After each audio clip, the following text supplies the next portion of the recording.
Subo Toishi enthusiastically pressed keys, winning another victory. He loved fantasy games, building heroes to explore magical worlds of mystery and danger. He checked the clock and hit the sack for work tomorrow. He was 29, single, and just an ordinary worker. Hating his life and feeling inescapable hopelessness, he dove into games, novels, and the internet. Toishi obsessed over sci-fi and alien worlds, but he knew they only lived in his dreams. Reality was unchangeable. Reality was painfully predictable compared to fantasy worlds where he could finally become a hero. He dreams of being a fantasy hero. He usually plays on Nord mode, but if he were actually there, he'd take easy mode in a heartbeat. But it's all fantasy, the day's over and we're under the covers. Then he passed out. Toichi dreamed of a fairy tale world, holding his bride's hand. That world was amazing. He was a 30-year-old, overweight office worker who just gamed, surfed, and slept. That was the plan until everything changed. Toisha stood in a strange jungle beneath towering mountains. Calming down, he noticed his glasses gone, his big belly vanished, and he'd lost tons of weight. Alone, no one could explain what happened. Floating screen promised Toisha answers. He'd landed in an other world. Tuizia got his world, but it all happened in a flash. His dog was home alone with no help, but the computer just confirmed magic exists and they need to master it. Voice explained this world is stuck in the Middle Ages, magic thrives but science is dead. Toisha asks the voice how to use magic. It tells him to open the menu. Toisha grabbed a short sword from his inventory and checked his skills. Everything looked like a game and he was now 19 instead of 29. He had many skills like magic or fencing. The skill menu let him learn and develop any. The voice said he'd earn skill points anytime. Leveling up lets Toisha boost stats and master years of training instantly. He could now learn skills through the menu. His inventory held a starter set, and a voice urged him to use it wisely. He had few new skills, their functions unknown, so he had to try them out. Toisha asked what's next, and the voice said he could be a hero, a villain, find home, or stay until death, all were fine.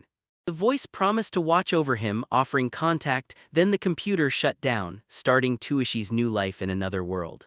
Arriving at Kalendale, he realized he could already speak and read the local language. Not ordinary people, collared they were slaves. He didn't understand freedom, hierarchy, or local currency, nor the coin's exchange rate. He pays 5 large coppers to enter. With 1 gold, 1 large copper, 2 silver, and 28 coppers left, he's one bad purchase away from slavery.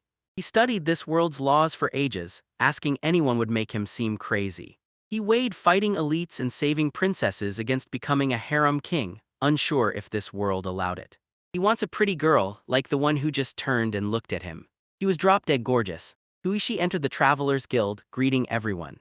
The sly clerk claimed he'd never seen the boy, so Toishi requested full registration, providing his name and a 3-day temporary ID. The fox man's name was Oost. Toishi, glad his body was thinner, flashed a business smile.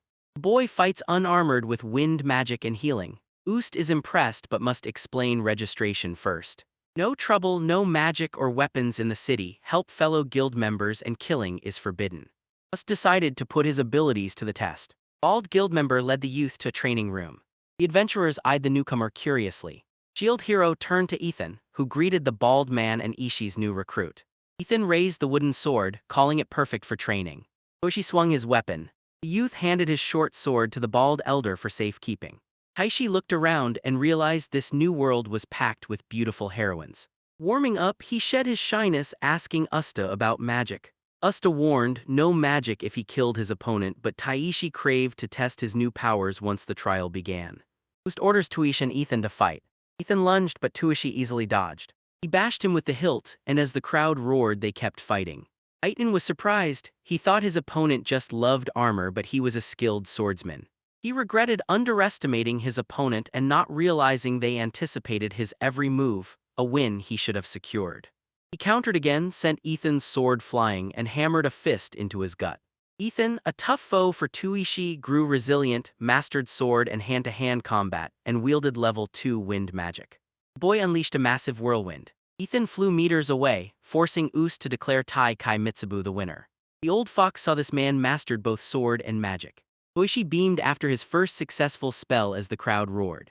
He spotted the girl he'd just met on the streets. Oost challenged the crowd. Who's next? 3 huge men stepped up. Oost congratulated barely alive Ishi on his celebrity status and passing the test. He needs to recover. Cunning man gave young man an adventurer's card.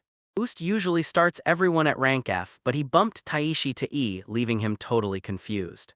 The old man explains the ranks. B brings recognition, A earns admiration, S makes him a national hero. Tuishi admitted he's far from his goal, so Ust pushed him to be the best. She raced to burning golden beds for them. He said Oost from the Adventurers Guild recommended the place and asked for a room. The counterman said with guild recommendation, a night with breakfast costs 2 large, 5 small coppers, 10 days costs 2 silver, 5 coppers. Innkeeper summoned Goipana, told her to take guests to his room. The girl led Tuishi to the door, wishing him a pleasant stay. He liked the room and checked his status. Toishi saw he'd earned XP from the guild test. He gained 6 skill points, choosing to upgrade his practical skills for maximum efficiency. The boy checked his inventory, finding the traveler's set and could mentally summon menus and stats, super convenient. The traveler's kit held a blanket, backpack, 3 torches, flask, short sword, 18-meter rope and provisions. He wondered if it all counted as one item in a shared container, size and weight. Curious, he tested it in a Liard, seeking adventure.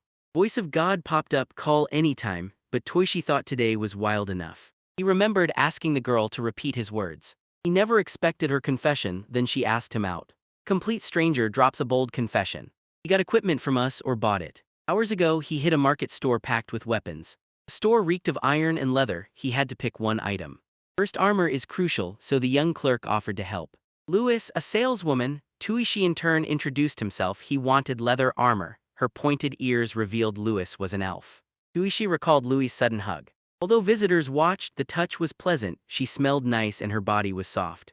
She helped him pick armor, asking Tuishi which gloves and knee pads he liked. With only 9 silver coins, he needed gear for sword and melee combat. Lewis suggested metal-reinforced pads, but reinforcing the boots would break his budget. Hoping he'd love this world, he suddenly spotted a massive black cat. Louise's address made Tuishi realize the cat was the store manager. This world is full of wonders. The girl hands him a sword and with wind magic ready, Lewis asks for a guide. Big brother wouldn't use wind magic without orders, he knew it was useless. Opening a small tubed box, she revealed their cheapest conductor. Louis claimed this wooden stick was special, and one swing later he was firing massive balls of wind. The effect stunned. He realized he could channel magic through the conductor and asked to use it as a weapon. Crouching behind the counter, she offered a cheap mace-shaped guide for 6 silver coins, then asked for a discount. Girl eyed her boss cat's signal, Lewis discounted all purchases. After shopping at Toishi's, he returned to the guild, and Us said he looked like a real adventurer. He boosted his pull arm skill to level 2 to test his new weapon. Louis begins his training. His new abilities strengthened his run and made him more resilient with swordsmanship. Toichi was finally ready to take on this new world. The girl appeared as he recovered from training. She suggested Tui and her team up, explaining she'd just become an adventurer. Afraid to fight monsters alone, she wanted to join the group but couldn't. Disappointed it wasn't a confession, she still wanted to team up. After seeing his elite swordplay and magic, she doubted he was actually a rookie. He's determined to stay by his side. Now her fear made sense. He was glad she trusted him, she's sweet. Too bad it wasn't a love confession. In this world, one mistake meant death, yet he strangely trusted her. It felt too perfect, she was hiding secrets but he wanted the truth. Stronger warriors existed, yet she chose him. She figured Toshi was an ex-knight or mercenary. He lacked experience but had extraordinary strength. She sought a strong man and Toshi seemed perfect, yet he knew she hid something. Must vouch for the girl, swearing to Taishi she was trustworthy. Tui ordered himself not to be so suspicious of the innocent girl, even though she was a newcomer with vast knowledge and skills. He moved cautiously through this unknown territory. He put aside the group decision, reached out his hand and stated his name. She smiled, shook his hand, and introduced herself as Marl. Marl was hyped to join Tayoshi, and seeing her energy, he told her to start the guild task immediately. Marl was surprised he wanted the mission now, explaining adventurers always seek adventure. He saw the girl wasn't rushing to work. He reassured Marl everything's fine, but if danger strikes, they'd run, he'd protect her. She loved those words, her eyes sparkling with joy. He lied for adventure, and after taking the guild quest, he refused to tell her the truth. Outside, Marl was shocked as Tuishi pulled a void weapon, proving he knew storage. Toishi called it a repository, a rare power in this world. Marl, burdened by her gear, envied Tavisha's empty hands. He warned his rare power was secret, urging her to hide hers, then asked her weapon. Learning she wielded a sword, he challenged her to a spar, eager to test her skills. Marl lunged with a scream. Her waist wasn't straightening, she sensed trouble. She hit the ground, thighs exposed, regretting she couldn't dodge the strike. He told her to forget the group, but Marl ran after him. Clinging to his leg, he instantly knew why other groups rejected her. She was completely useless in battle. He urged Marl to quit adventuring and return home for a normal life. The girl spat she had no home. Eyes wide with terror, she pointed to the bushes and warned Tui someone was coming. A massive tusked monster. Marl collapsed in terror, stunned. The boar appeared so fast. He tasked the girl to approach the monster head-on. Broken and demoralized, Marl's body wouldn't stop shaking. Taishi knew he could fight in another world, but he owed no one protection. Marla's piercing scream interrupted the young man's thoughts, warning him of the storm. The monster was faster than Taishi expected, and he couldn't escape its mysterious pursuit. Fight the board, grab your stick. Unleashing his skills, he summoned magic that slices through the wind. Boar's body flew up and slammed down, motionless. Marl turned to Toishi, relieved he was still alive. She bluntly warned her, the road is dangerous and she can't protect herself. He tries, but he might lack strength to care for others. Marl knew F-ranks couldn't handle boars, but she took the quest anyway. Tuishi promised protection, but the young man countered, adventurers protect themselves, and she admitted her recklessness. Lacking the skills to be an adventurer, she was a burden to Mr. Touche. He was her only protector and she longed to be just like him. He touched her head, glad she was okay. Terrified by the boar, Marl asked to wash her clothes at the river. She wet herself from pure terror and excitement, ruining her marriage prospects forever. Marl eyed the stunned Ishi, asking her to be his wife. Toishi and Marl entered the forest, where Marl warned him about 2 approaching goblins. Soon the monsters increased to 5, and another boar attacked from behind. Tuishi saw Marl was useless in battle, but his sharp awareness made Tuishi's fight easier. The girl sensed the boar first. Ust was right about her sharp nose. Marl had some impact. Tuishi wiped them all out, slaying 3 boars and 29 goblins. Toshi froze in battle, realizing reality wasn't a game, but the old man at the guild was just glad they made it back. Marl admired Mr. Taishi's skills as he pulled monsters out one by one, then put them in his chest to take home, explaining this was inventory. Ust laid out the reward. Tuishi asked his calculation. Ust explained it depended on body size and condition. Small boars and goblins fetched 5 large copper coins each. The old man asked how to split the reward, but Marl admitted she did nothing during the fight. But Tui said Marl was his card, and she spotted monsters before his warning. During battle, she reported enemy numbers and locations, so her shares deserved. Ust replied their shares still show Toishi contributed more. These 2 will be famous adventurers. One wields magic, a sword, and a treasure chest. The other, a beautiful girl, expertly detects foes. Just knew they were a perfect match. Marl and Taishi exchanged thanks for the day. She wants to tackle the next guild quest together. Walking to the hotel, Tui realized this other world wasn't so bad. He hit his hotel bed with a splitting headache and a mouth dry as a hangover. He craved water. The girl lay in his bed. Living freely in another world proves harder than expected. Parting, Marl wished she'd helped Tuishi more but vowed a guild quest next time. Once he left, she told us she was moving to a cheaper hotel. The old man warned her to stay safe in the dark. Stunned to find Toishi at the tavern, he invites the girl to join his dinner. Marl told Tuishi she was glad they shared a hotel, but it was no accident. She'd do anything to get close to him. She poured his wine, knowing Taishi's plan began, while the adventurer, now rich thanks to her, wanted to celebrate. They raised their glasses and toasted to their health. Marl asks why Toisha became an adventurer. He trained back home to test his limits, but now he can't return. The girl wasn't fooled, realizing he dodged her question. She demanded his origin. Tui replied, Earth. Marl never heard of this place and knew it was far away. She knows Toishi has black hair, pointed almond eyes, an attractive, harmonious face, and a tall, proportional, not overly muscular body. He was a fairy tale hero she heard about. Marl couldn't go home, so when the boy asked who she could trust, she told him he was the one. She had to confess she'd be his wife, no matter what happened today. Alcohol ran out, so Marl ordered more for Toisha.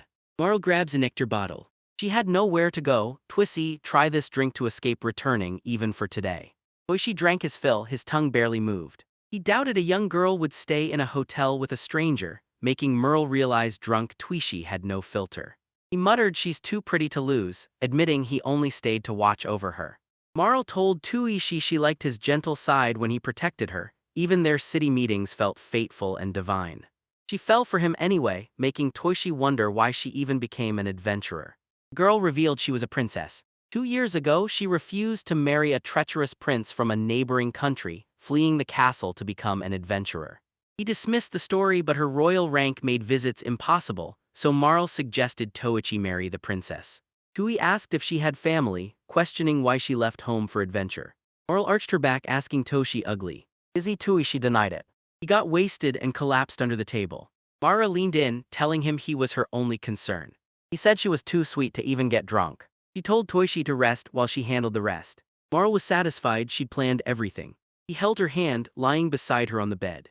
Tosh woke up hungover. It was already light. He was surprised Marl slept next to him, skeptically touched her chest, and she blinked. Marl smiled mysteriously, greeting Toshi. Shocked, Tavishi shouted in disbelief. Marl calmly asked why he was being so cruel after their night together, but he demanded to know why she was in his room. Marl said if he remembered nothing, she'd tell all. A girl shared a room with a man she knew, but Tui Shisen got drunk, saw her beauty, and she suffered greatly. She belongs to Toi Shisen, he can do what he wants with her. He hated hearing this, forcing himself calm. He had to take responsibility or Marla's innocent image would shatter. Marl blushed, admitting Mr. Toishi was super active. She admitted her fear. He pulled her into a back hug and she covered his face, begging for silence. Crushed by guilt, he couldn't even face her when she asked if he was mad. Relax, she's fine. He cursed at his wastefulness, unable to even remember his night with the beauty. Marl hugged the young man, asking for a repeat. Oipina knocks to clean, so he jumps out of bed and heads out to let her work. He and Marl jumped out of bed and dressed. Marl stood naked, unashamed. He admitted she looked hot getting dressed, and she laughed, thinking he was turned on. Toichi calmed her down, vowing to protect her no matter what. They grabbed breakfast together. Marlon walked the city. The girl said it felt like a date. Toichi never imagined dating beautiful Marl in his old world. His old life was fine, but he hated his weight, and this life felt like a dream. They hit the weapon shop and meet a new girl, Tuishi Ora. Toichi needed a new weapon. His old monster stick failed him. Marl admitted she'd been here before, then told the seller he needed a weapon for his next battle. Ket Lewis personally served Marla, then inspected Toshi's queue, stating his weapon was poor. His weapon is battle-ready and essential for rear-line mages who stay off the front lines. Toi tells the cat he needs stronger weapons. Lewis asks their budget. The guy asks Marl what she'll buy and she wants a light crossbow. Tuishi picked his gear, asked for a discount, but the seller offered 24 crossbow bolts. Stingy or not, he had to agree. Marl grabbed a crossbow while Taishi Lewis handed him a familiar, battle-ready combat staff. Marl took the crossbow, felt like a true adventurer, and gained confidence. She wasn't afraid of any journey with Toyashisen at her side. Toichi trained for ages. He dueled Ethan with a sword. Marl's training hard with the other adventurers. Marley wasn't stronger than Toishi, but he was getting stronger. Ishish leveled up through training, buying skill points to upgrade his magic and restoration, but he had to save his mana to dream. He dumped 3 points into fire, water, and earth, boosting each magic to level 2. He landed in Iliard, a new world, for the first time. A mysterious voice spoke and he had questions like why he was 19. He realized his skills were actually from his past life, like the archery, business negotiation, and cooking he'd mastered years ago. Martial arts ranks climb from experienced to title holder, teacher, and high level, until level 5 hits Superman status. Tuishi didn't trust the mysterious voice, so he spotted Amara and called out to her. He asked her to be his magic partner, but Ethan told him to be gentle. Smiling, the magician revealed another spell for Marl, thinking if he claimed skill points gave him this magic, the girl would work with him. Marla agreed. Tuishi ordered her to crossbow him. He steadied her and she fired. 5 spell 6, cutting the and spell equals 2 words cut. Let's try. Tuishi slams up earth wall. 5 words, 1 word cut. The arrow harmlessly struck the wall. The spell's legendary protection held, so he ordered Morale to shoot again. Another bolt hit a water wall, freezing solid with new magic. The water wall pierced and froze enemies from the inside, a truly deadly ability. Ethan felt lucky his wound wasn't fire-based, but Tuishi used flames too. Uzi warned that if the guild burned, he'd be in serious trouble. He shot the enchanted arrow from his window, discovering it was pure level 1 magic, needing no attributes. Even level 1 pure magic was deadlier than attribute-based, easily upgrading to level 2. He upgrades restoration magic to level 2. Level 1 heals, but level 2 cleanses poison and alcohol. Toisha relied on sharp assessment, but Moral's true identity haunted him. He caught him staring and asked why he looked so serious. Tui asks why she's an adventurer, so Marl reveals she's a princess who fled home to escape a forced marriage with a scummy prince. She won't go home, her younger sister marries him in 3 years, then she can return. His new eye ability revealed Marla's true identity, Mario Vlankmascronia, Miscronia's first princess. He froze, paralyzed by shock. He remembered his adventurer days, spending nights with a princess. He knew Marl was hiding something. She feared the knights, but she definitely fled the noble lands.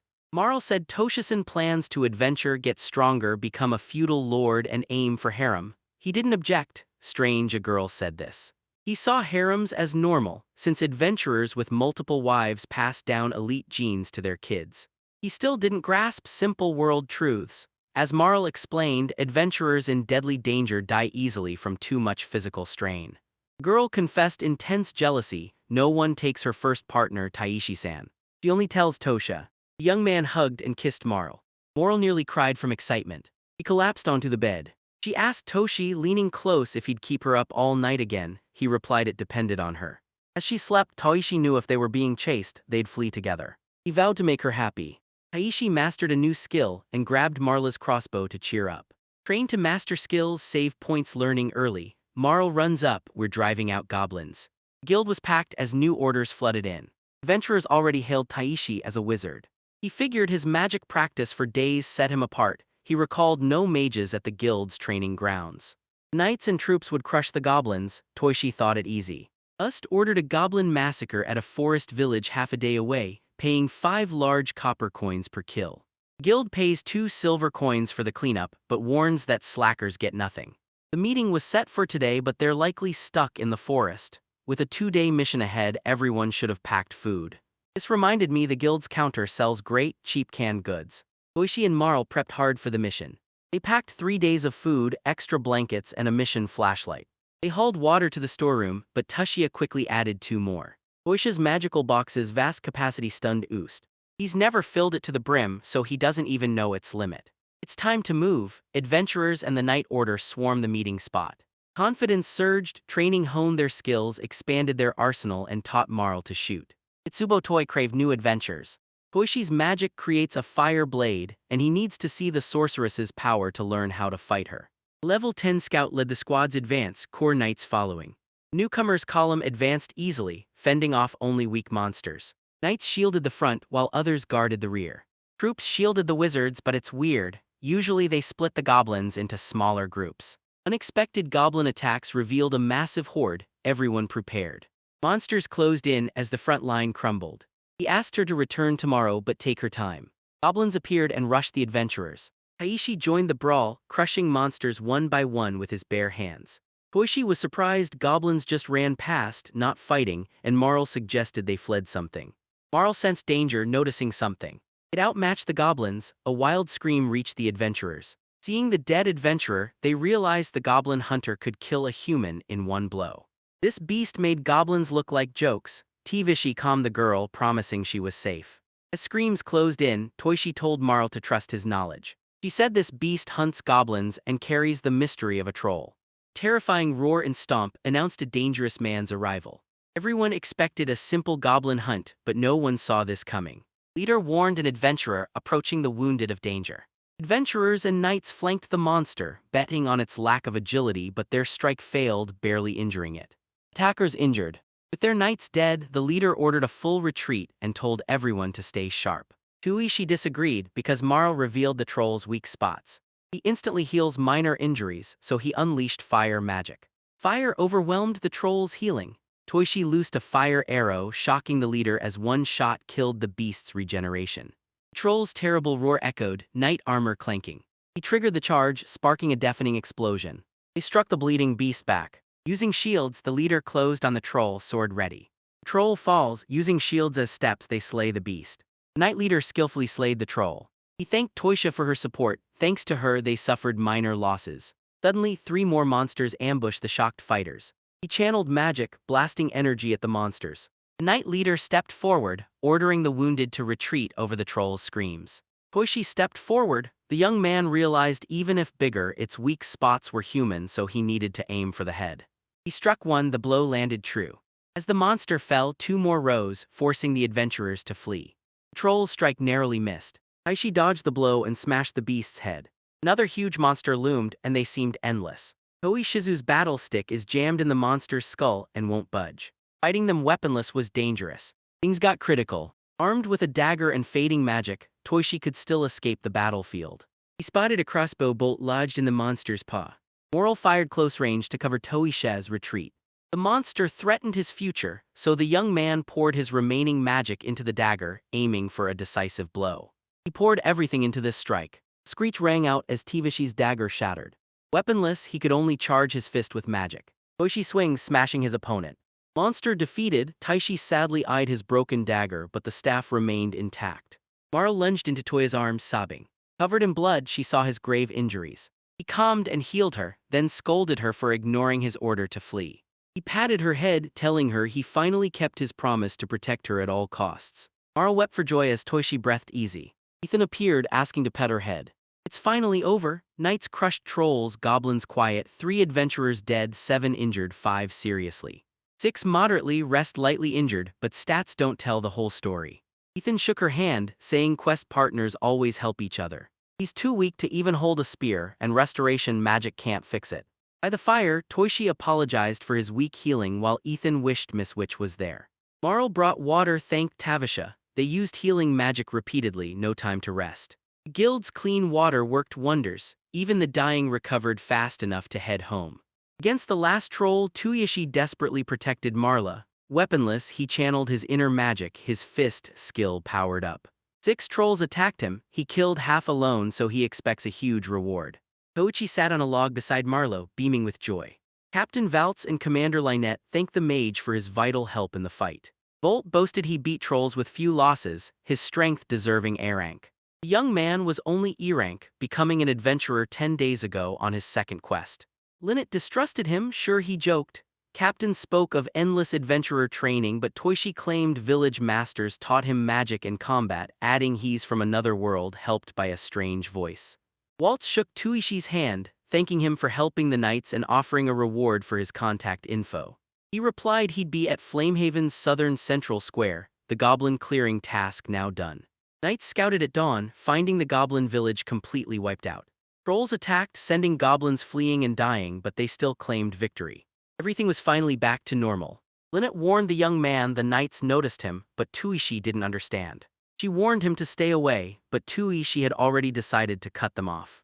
Transported to another world, he lost much and distrusts the knights, making Marl suspect a connection. He couldn't make sense of this kingdom. Meanwhile, a ruler of the strongest force dominated Kalendale and all Eliarda. That mysterious voice belonged to God. Tuishi couldn't keep freedom in another world. After a deadly monster encounter, the adventurers returned to the guild for a warm welcome. Toishi and Maro eyed the city dwellers' sincere smile. The locals thanked them for securing the intersection. Knights protect Crossroads residents, saving travelers' lives, but one thing troubled Valtz. Report Marl to the guild. She was exhausted from her first multi-day raid. Ethan suggested the young award winners rest and drink at the tavern. Ethan claimed he'd killed 2 goblins. Oost welcomed them back, worried about the goblin village, but everyone was safe. 3 of their colleagues are dead. Trolls attacked suddenly, only the knights saved them from death. Then, the old man demanded their maps. Toisha asked about the fallen adventurers, and the master confirmed they'd be buried in the city cemetery with their gear returned to their families. Checking the morality maps, Toijan Ost couldn't believe the wizard killed 3 trolls.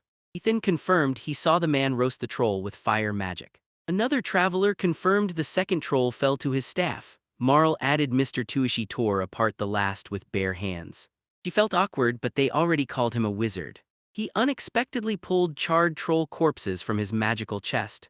The old man cheered, skin bones for armor, fat for alchemists, meat to sell, but everyone's heads were damaged. Trolls are pricey, so the guild demands adventurers bring them magical monsters. Raid participation awarded 2 silver, so Oost couldn't specify the exact amount but claimed 30 gold for the troll and 5 for its subjugation. Roughly 105 gold coins total. Marl was stunned by the massive payout, and Tuishi couldn't believe one job paid way more than an adventurer's salary. Travelers cheered for their victory, raising toasts and drinking deep. After Tuishi claimed his reward and 20 others joined the fray, he hid an all-you-can-eat bar for 5 gold coins to avoid counting pennies. Girls, intrigued by Tuishi, asked about his adventures. The young man noticed envy, then announced Seiken food is free today. Marl smiled, warning the girls to keep their hands off Isha. Marl and Tuishi made it home late. Marl fell asleep way before Tuishi. He's used to this life, but before Iliard and Marl, he was a boring 29-year-old on Earth, stuck in a daily grind. In Iliard, Marl makes every day an adventure, and he leaned in and thanked her. Marl snapped, "Nice words don't excuse checking out other girls." Tuishi asked if she was serious. "It looks just like that," he feared for her. Marl leaped out, staying calm. If Tuishi lost, his life was over. Marl appreciated the concern, but Taishi told her not to interrupt. On her bed, he warned, "That cheeky guy's coming for her." Late morning, Marl still lay in bed as Taishi told her to get up, but Marl replied, "Staying awake all night was cruel. She's fertile, but her guild used magic to stop her from conceiving. Women adventurers use guild services, get contraceptive magic early because pregnancy ends their careers." Tui sensed something was wrong. Even if the group split, more adventurers should have vanished. Finding a band is a nightmare, but Marl finally joined. She's clearly been through hell. Marl warned some are demons in human form, so adventurers learn contraceptive magic. Tuisha eyed her figure and she blushed, asking why he was staring. Adventurers often marry. He pondered marrying Marl, getting to know her, and today's troll payment. First he met Marl, told her to dress fast. Marl grabbed his hand and they went to the guild. They hit the gun store. Kivishi broke his dagger in yesterday's battle, and a traveler without a weapon is useless. Kat greeted the group and asked what Toishi needed, so he offered 10 gold for a sword that could withstand his magic. A short sword on the counter seized the youth's eye. Impressed by his elegance, she suggested Marla check out the new crossbow she'd like. He could only pick one of 2 swords, other weapons were too expensive. Mithril blade sported a massive guard. The strong, straight blade was rumored unbreakable, possessing great magic. Even infused with magic, the blade wouldn't break. He loved it. He asked Lewis for a discount on the cool sword, and the cat asked about the mithril dagger he saw earlier. Lewis warned Toishi was lethal because his dagger's wind pearl makes it weightless and lightning fast. Lewis drops the price to 24 coins instead of 25. He dropped 24 coins, shocking the cat. He de-sold 3 troll carcasses and they'd hit the market soon. Outside, the girl asked about his new sword. He was dying to test it, while Marlo happily assumed Tuishi bought her a dagger. The girl skipped down the sidewalk as Tuishi asked where she was headed. Marl pressed him on their promised date. At Concerned Knights Guild, Captain Valtz reported the Crossroads Knights campaign targets goblins. They slaughtered the trolls. The man he mentioned is Masubo Toishi. Marl and Tuishi strolled the city as he treated her to ice cream. Marl said he wanted to dress up. He cleared his closet for new clothes, dying to see Marlon in cute outfits. They visited all the stores where the girl picked outfits. Marl was ecstatic. She hadn't shopped this much in ages and tired she overdid it. He's stunned that used clothes rule the market. Since sewing is pricey, locals buy and sell in a never-ending cycle. They bought so many clothes, they must wear them tonight. Marl craved a dancer's costume. Have her give Marl the dagger he bought, saying it's another gift. The gift deeply moved Marl. The young man asked to accept the gift, then gratefully took it. Suddenly, the crowd greeted them. Everything felt bizarre, but he figured it was just a local custom. At the hotel, Koipina met them, learning Toisha's gift was tomorrow. She mysteriously asked Marla if she was happy with the mythical proposal. Baitpina melted when the man offered her mithril. She revealed the burning anvil belonged to her husband. Thought Marl didn't realize Hopina was the owner's daughter. Toei cut in, apologizing, but what's the mythical gift's significance? Girls exchanged a mysterious, puzzled look. Hina demanded why he gave Marl the dagger. He thought she'd like it, and Marl burst into tears. He hugged the girl, admitted he was lost, then turned to Koipina for answers. She explains a mithril dagger means she's his, and she must defend her virtue with it. Gesture was a proposal, but Twishi was completely clueless. He invites Marla to dinner, but Hoipina won't leave him alone with the girl he made cry. He apologized for the tears, unaware how much the gift meant. He apologized for the mistake and admitted he went too far. He'd present the gift differently, gathering himself to act directly. He knelt and offered Marlo the dagger. The girl clutched the gift, broke down again. Pina said goodbye, telling Tui it was time to leave and to stop his tears. The girl hugged and kissed Taishi, thrilled. Both knew it'd be a long night. Marla and Toishi woke up late. He gently kissed her and she asked, "Did I wake you?" Night passed cheerfully, time for dinner. Seeing their satisfied faces, Hopina understood and left an envelope for Tuishi on the table. Marl was thrilled by the Knights of the Cross's invitation to their Calendale garrison. A knight's invite is a huge honor.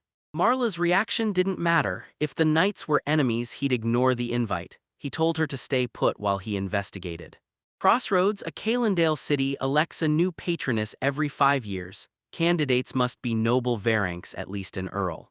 Marl explained the county ranks: Duke, Marquis, Count, Viscount, Baron, Quasi-Baron. The knight garrison held the western intersection, so why summon T. Vichy? While waiting, he checks his stats. He's gained training points, boosted sword and polearm to level 4 and hit level 3 in combat spirit and magic. A man stepped forward, apologized for the wait and demanded a fight. He regretted giving him a chance, and once named the winner, he demanded to know the point of this training. At training, onlookers saw his mastery of magic and swordsmanship, a rare talent. Knight's leader Twining invited Tuishi to be a kendo instructor. The young man, honored, chose an adventurer's free life and rough manners, prompting Twining to point vows an adventurer expert to examine him. To reward his troll kills, legal rules block cash, so they give him a dagger instead. Calming down, she grabbed the weapon, activating the evaluator's eye. Beautiful stone sat in the dagger. The well-made blade bore a carved pattern, its meaning lost on T. Vichy.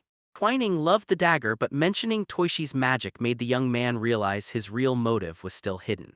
Baron Marx, leader of the Crossroads Knights and Magical Corps, greeted Tuish for the Royal Guard. He recalled the magical cavalry station near the Knight Square.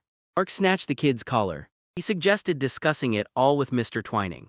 The Baron pointed to a huge magical orb, saying it tests, digitizes, and displays your magic skills. Unsure about revealing his powers, Mark told him to touch the crystal ball, and with no reason to refuse, the boy boldly extended his hand. Everyone stared as Hishi's status appeared on the sphere. It looked basic at first, but the reality was insane. Marx asks his origin and Taishi names Diko. Sensing a trap, the boy asks why the Baron is so curious. Everyone couldn't believe this guy was 12th level. His magic power and reserves were insane, plus kendo and longsword were level 4. Volt swallowed hard, realizing Toishi was this strong before arriving. He was a true hero. When Twining suggested Tuishi was wealthy, he denied it, and the Crossroads leader said his background didn't matter. Mark explains that leveling up usually adds 1-3 points, but this guy's massive magic makes his growth insane. Tuishi's a hero. He was forced to concede, then learned heroes have many responsibilities. The hero reports his location to the guards and guild, ready to fulfill government orders. Twining mentioned a second, tougher duty with perks like free international travel, and the young man asked what it involved. Marx explained, state tasks get expenses covered but adventurer work doesn't. He expected limits, but the hero backs Calendale and his dangerous country, threatening the world. Twining stared the boy down, claiming the kingdom needs a hero to slay monsters for a price. He asked in disbelief if heroes abroad were just playing monster hunters. Noticing Twining's shock, the young man told the Count not to worry. He just wanted to avoid a government fight. Toishi remembered stories from his world about how heroes fall. With Tuishi's consent, Twining announced he'd register as a hero in the capital later, but first, they'd celebrate the new hero. Mark tells the boy he's Calendale's first hero in 50 years, and though it's tough, he has to try. Toishi caught a strange scent. He asked the wizards to explain magic, as he only knew the 4 basics and pure magic. Wizards eagerly promised to tell him everything, and he realized being a servant wasn't disgusting. His life is his own, and he'll live it his way. Marl asked what the knights said, and Tuishi calmly revealed they named him a hero. Guilds doubted him, but Toishi needed capital confirmation after his status check revealed him a hero. He saw Marl's worried face and asked if she was okay. She warned heroism here is serious, does he get it? Marl stepped closer to Tuishi and worriedly asked again. Armed, masked riders in black raced toward the intersection. They targeted hero Mitsubo Tuishi. Oost agreed heroism was a big deal, but he didn't share Marl's rage. Toishi didn't get why they were serious, so Marl grabbed his hand and led him out. Heroes are a human mutation, only one appears for every hundreds of thousands, even 1 million people. Physically ordinary, their magic is 26 times stronger. A 500-year-old treaty makes them a global force. Tuishi and Marl returned home, where the girl slumped onto the bed and sighed. She claimed he doesn't know true hero life here. Heroes fight strongest monsters beyond borders, but it's a system killing heroes they can't control.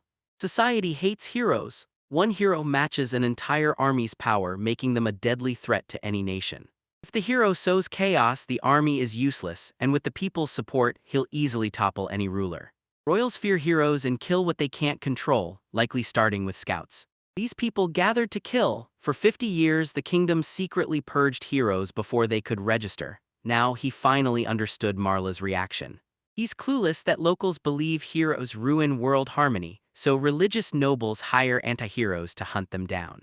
For 50 years, the kingdom killed heroes using faith and royal protection as a pretext, but despite foreign royal morals' strong influence, Toishi refused to die for such a reason. He asked if she thought they came to kill him. Marl said it was possible. What was his plan? He realized his skills are marked, unite, and he still has a chance. If Kalendale sent assassins, act immediately. Toishi asks if monster hunting raises levels in strength, and Marl confirms it. Strength increases with level, and the young man smiled, an idea forming. Marl asked if her power protected her. Toishi confirmed she hit the mark. Time to hunt monsters. He needed strength and self-control. Morale won't be held hostage, and if force fails, they'll need cunning. Toishi invited Marl on a hike, and she vowed to follow him anywhere.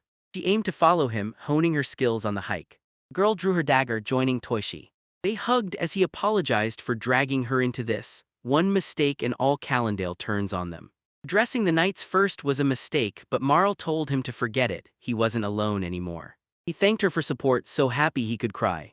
He stocked up on weapons and supplies, then asked about joining the guild, but she said it's impossible. The kingdom's guild finds heroes, recruits monster slayers, promotes the best, controls the population, trains staff, provides security, and supplies cheap labor. This multitasking system is pure genius. Toishi told Marl to grab the essentials and run, skipping the bill. Boy Pino suggested renting a city house. She decided Toishi proposes tomorrow, then plans to settle in the city. Hopingia asked where they'd live. Tell your contact he's at a crossroads, promise to call once free, and they leave tomorrow at dawn. He figured killers wouldn't realize they escaped the intersection for days.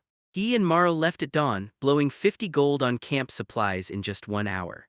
They crept through the city streets with extreme caution. The city gates stood open, residents' noise echoed near the fortress wall. Tvish flees the crossroad knights heading for the southeastern forest. Marl claims crossing its ancient ruins leads straight to the kingdom of Miscronia. Toishi's convinced Maros from this kingdom. Miscronia protects heroes unlike other nations. Since the royals and nobles share hero blood, it's the perfect sanctuary. It's getting interesting. Hayashi and Marl sought the ancient ruins. Day 1 of the escape, the kids trained while Toishi taught them to slay monsters. She finally faced the boar one-on-one. Marl dodged the monster perfectly, but her strike was weak. She's clearly afraid to kill. She finally downed the boar, sending it roaring to the ground. Marl asked if he liked her fight, but Toishi told her to master the dagger. As the sun set, the youth sought shelter for the night. Marluk's feared predator attacks so near the forest. Before fleeing the city, Toei had the Magic Guild give the camp a level 3 barrier, power boost, and level 2 mana restoration. He popped a shield. He plunged his staff into the ground by their camp. The magic circle now shields them from every predator. Marl was shocked. The young man revealed the magic shield was material, touchable, and safe from even troll attacks. Toishi suggested food and grabbed a snack from the pantry. Fugitives devoured steak, salted meat, vegetables, and soup. Marl prepped spices, loving the cooking and her loved one's company. He claims she's a taster.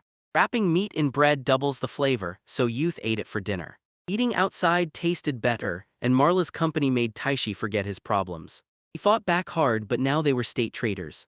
3 days hunting monsters, Toishi hit level 16, Marl hit level 7, and now they crush goblins. Marl mastered swordsmanship, the boy gained stealth, the princess boosted her scouting, and Toishi unlocked a magic eye and poison resistance, saving points for later. By day 3, the youths found ancient ruins. The ancient temple was beautiful but lifeless. It's strange no one's moved in, maybe an ancient sacred barrier is still active. Youth inspect the ruins. Skeletons littered the ground, all frozen in prayer with no visible wounds. Something was wrong. Aisha called the girl, showed her the ring from the ruins. It boosted magic. He knew this place held more than just monsters, and treasure hunting was an adventurer's other big payday. Exploring the ruins, she found more useful items but noticed Marl felt unwell, claiming the finds might be cursed. They found a massive mountain of items. Marl shuddered, unable to take from corpses, but Toishi insisted the dead don't need them, it's ritual. She chose an enhancement ring, telling Marlo to grab magic gear. He wondered if he could stash and sell it all, but Marlo had better ideas. He picked a ring and told her to put it on. They prayed atop ancient ruins. Toishi and Maro found a statue in ancient ruins, assuming it was a god, but the girl doubted it. Only experts would recognize this forgotten god, but these kids are clueless. The light over the ruins suddenly dimmed, leaving Toishi and Marl unsure if it was an illusion. Ghostly figures reached out, begging them to send someone. Figure plunged a dagger into his chest, shouting they must send a hero. No one understood. Ghosts demanded a hero, then killed themselves with their own weapons. She gaped at the bleeding girl standing a step away from him. A man hovered midair, hailing Toishi like a hero. He couldn't see his face. The bizarre vision vanished, leaving the group gasping in shock. He asks if rituals summoned past heroes, but Marl explains they're rare geniuses who can't be summoned. In this world, mutant summons are the strongest heroes, but who did these ghosts call for? Toishi and Marl collapsed, finding no hints. Toishi puzzled over the temple and the boy, but the riddle stayed locked. To solve it, he'd have to use game logic. He's summonable like the hero. On their first meeting day, Toishi found the crossroads empty. With little money and bare necessities, he became an adventurer. Chinese letter, Chinese letter, Chinese letter, Chinese letter. He confessed he's an isekai protagonist from a peaceful world. She knew. He gripped Marl's shoulder and confessed he wasn't from this world. He lived in it. Marl vowed she'd always follow him, no matter how unusual. She stroked his hand and called him her closest person. She knew if this moment lasted, he'd be happiest. A whistling arrow slammed straight into Mars's chest. Suddenly she let out a desperate shriek. They kept firing from ambush. She raised a shield, blocking the enemy arrows. They were black-cloaked, masked figures. Marl begged Ishii to hang on and survive. Killers neared their sleeping victim but found no one. Taishi fled with the girl. He ran into the city holding Marlin's hands to confuse pursuers, but they quickly caught up. He planned to treat her. Marl was too sick to even open her eyes. He placed it by the column for each. He ripped out the poisoned arrow, knowing it was fatal. Marl was finished. Black sorrow engulfed Aisha. Marl, the runaway girl who appeared when he came into this world, was his everything, shaping who he is. He loved relaxed, free morality most of all.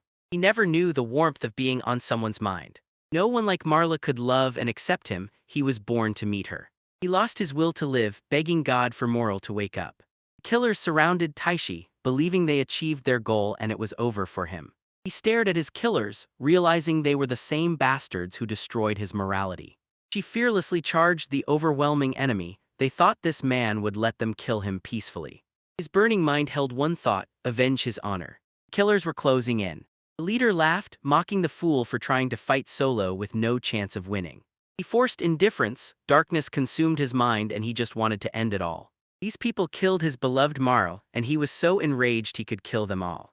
Murderers endured violence they'd never imagined. Seeing the dead man standing there surged his strength tenfold. Rain fell. Toishi returned to his beloved's body. The sky erupted in a storm, matching the rage he used to crush the entire assassin squad. One killer remained. Tavishi neared to finish him. He pressed his blade to the masked girl's throat. The bastard's killing Marl haunted him. Killer fled, but the wizard's ice blast dropped the villain. Magic paralyzed her, leaving her frozen. Toishi hoisted her and ripped off her mask. He asked if she came to kill him, warning her to be ready to die. Tui offered mercy, but only if she told the truth. Torture the killer with magic. He told her try anything, he'd kill her instantly. She has to tell them everything, but speaking or silent, he'll kill her anyway. She revealed Kalendale assassins were ordered to kill the hero, and Toishi Mitsubo was recruited from the Order of Knights for an elite special forces unit. Training complete, they're now the cleaners. The mercenary realized his special unit was the kingdom's army, ordered wiped out, while the assassin replied the hero's killer squad was an aristocratic creation.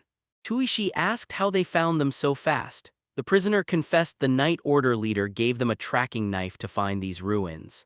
She explained secret techniques for the sealing made the knife. That sword hilt pattern tracks the location. Ishui's stunned she talked so easily. Now she's useless. Marl was dead and the killer was next. The boy lunged, choking her with both hands. Revenge consumed him, nothing else mattered. Suddenly, Toishi heard quiet footsteps behind him, turned and saw Marl approaching, puzzled. He scooped Marl up and held her close. He's shocked she survived, but she has no idea how.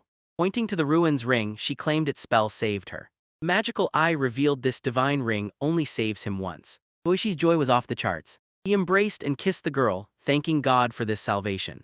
Marl saw the killers' bodies across the temple ruins and knew Toishi did it. He comforted the girl, assuring her everything's fine, he'll always protect her. They hugged again. Toishi assured Marlu everything would be fine. Knights reach the temple ruins as Valtz rushes to the hero, asking if he's okay. He found dead criminals and a bound girl. Toishi grabbed the sword, telling the captain to drop the innocent act. The kingdom's knights sent assassins. Bolt was surprised he didn't get Toishi at all. Hero grabs the captive's hair, declaring she came to kill him. Furamu forces a royal knight assassin. He eliminated the 12 killers, and the surprised captain admitted his anger was valid, but urged Tuishi to understand Calendale wasn't just harming him but protecting him. He smirked. If the killer squad failed, Valtz would trick him for peace. That's what they meant. The captain was wrong, and Toishi reveals the knights are as corrupt as the killers. It's a total backstab, like murdering a partner in their sleep. Faith is dead, they're just puppets for the kingdom of Calendal. He drew a magic circle, vowing to kill them all. Marl rushed the young man and stopped him. She calmed Tuishi, knowing his distrust of knights, but making Calendale an enemy is unacceptable. He might trust Valtz again. Friends beat the troll. Toichi realized the captain was an ally, but Marl still questioned his loyalty. Bolt knelt and swore on his blade. Leaving the ruins, Tuishi and Marl ditched their accidental magic loot in the forest and headed back to the city. Tuichi asked about the surviving killer, learning magic healed her wounds. But she exploded into hysteria, pushing everyone back. Totally predictable. The pro-assassin failed her mission, but Toishi had no clue who led the killers or what the nobles were planning. Ama's forces will face judgment and punishment. Will she really hand the killer over to them?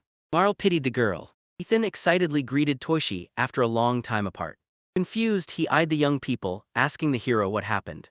Ethan apologized for crashing her date and hoped to team up again soon. Tuishi forgot what boring days and empty talk felt like. He felt his true self slipping away. The guild head was relieved the kids were safe. He'd been worried. Tuishi noticed the old man's weight loss. Seeing Oost there, he suspected a link to Calendale's minions and doubted his worry. Ust rewarded Tuishi for the ruin materials and thanked him for the work. Old man asked Toshi's plans. Toshi replied he'd rest tonight before visiting the knights tomorrow, then Oost returned their records. He congratulated Tasha on her new D rank and Marl on his E rank. The old man asks his goals and the boy says he wants to see his own potential, but it all depends on the country's future. He grimly knew the ring saved Marl, a debt not easily forgiven. Oost asked his plan: if things went south, he'd flee, but escape was uncertain. He paused, then declared total war if it happened. Gapenio was shocked. The young people returned after a week, thinking his moral intuition was right, but the young man just wanted to sleep. Girl asked why they didn't rent the house. Toishi denied it. Events just happened. Hoipina happily offered their old room. The exhausted group collapsed straight into their beds. A week ago, this room was peaceful. They chatted and played.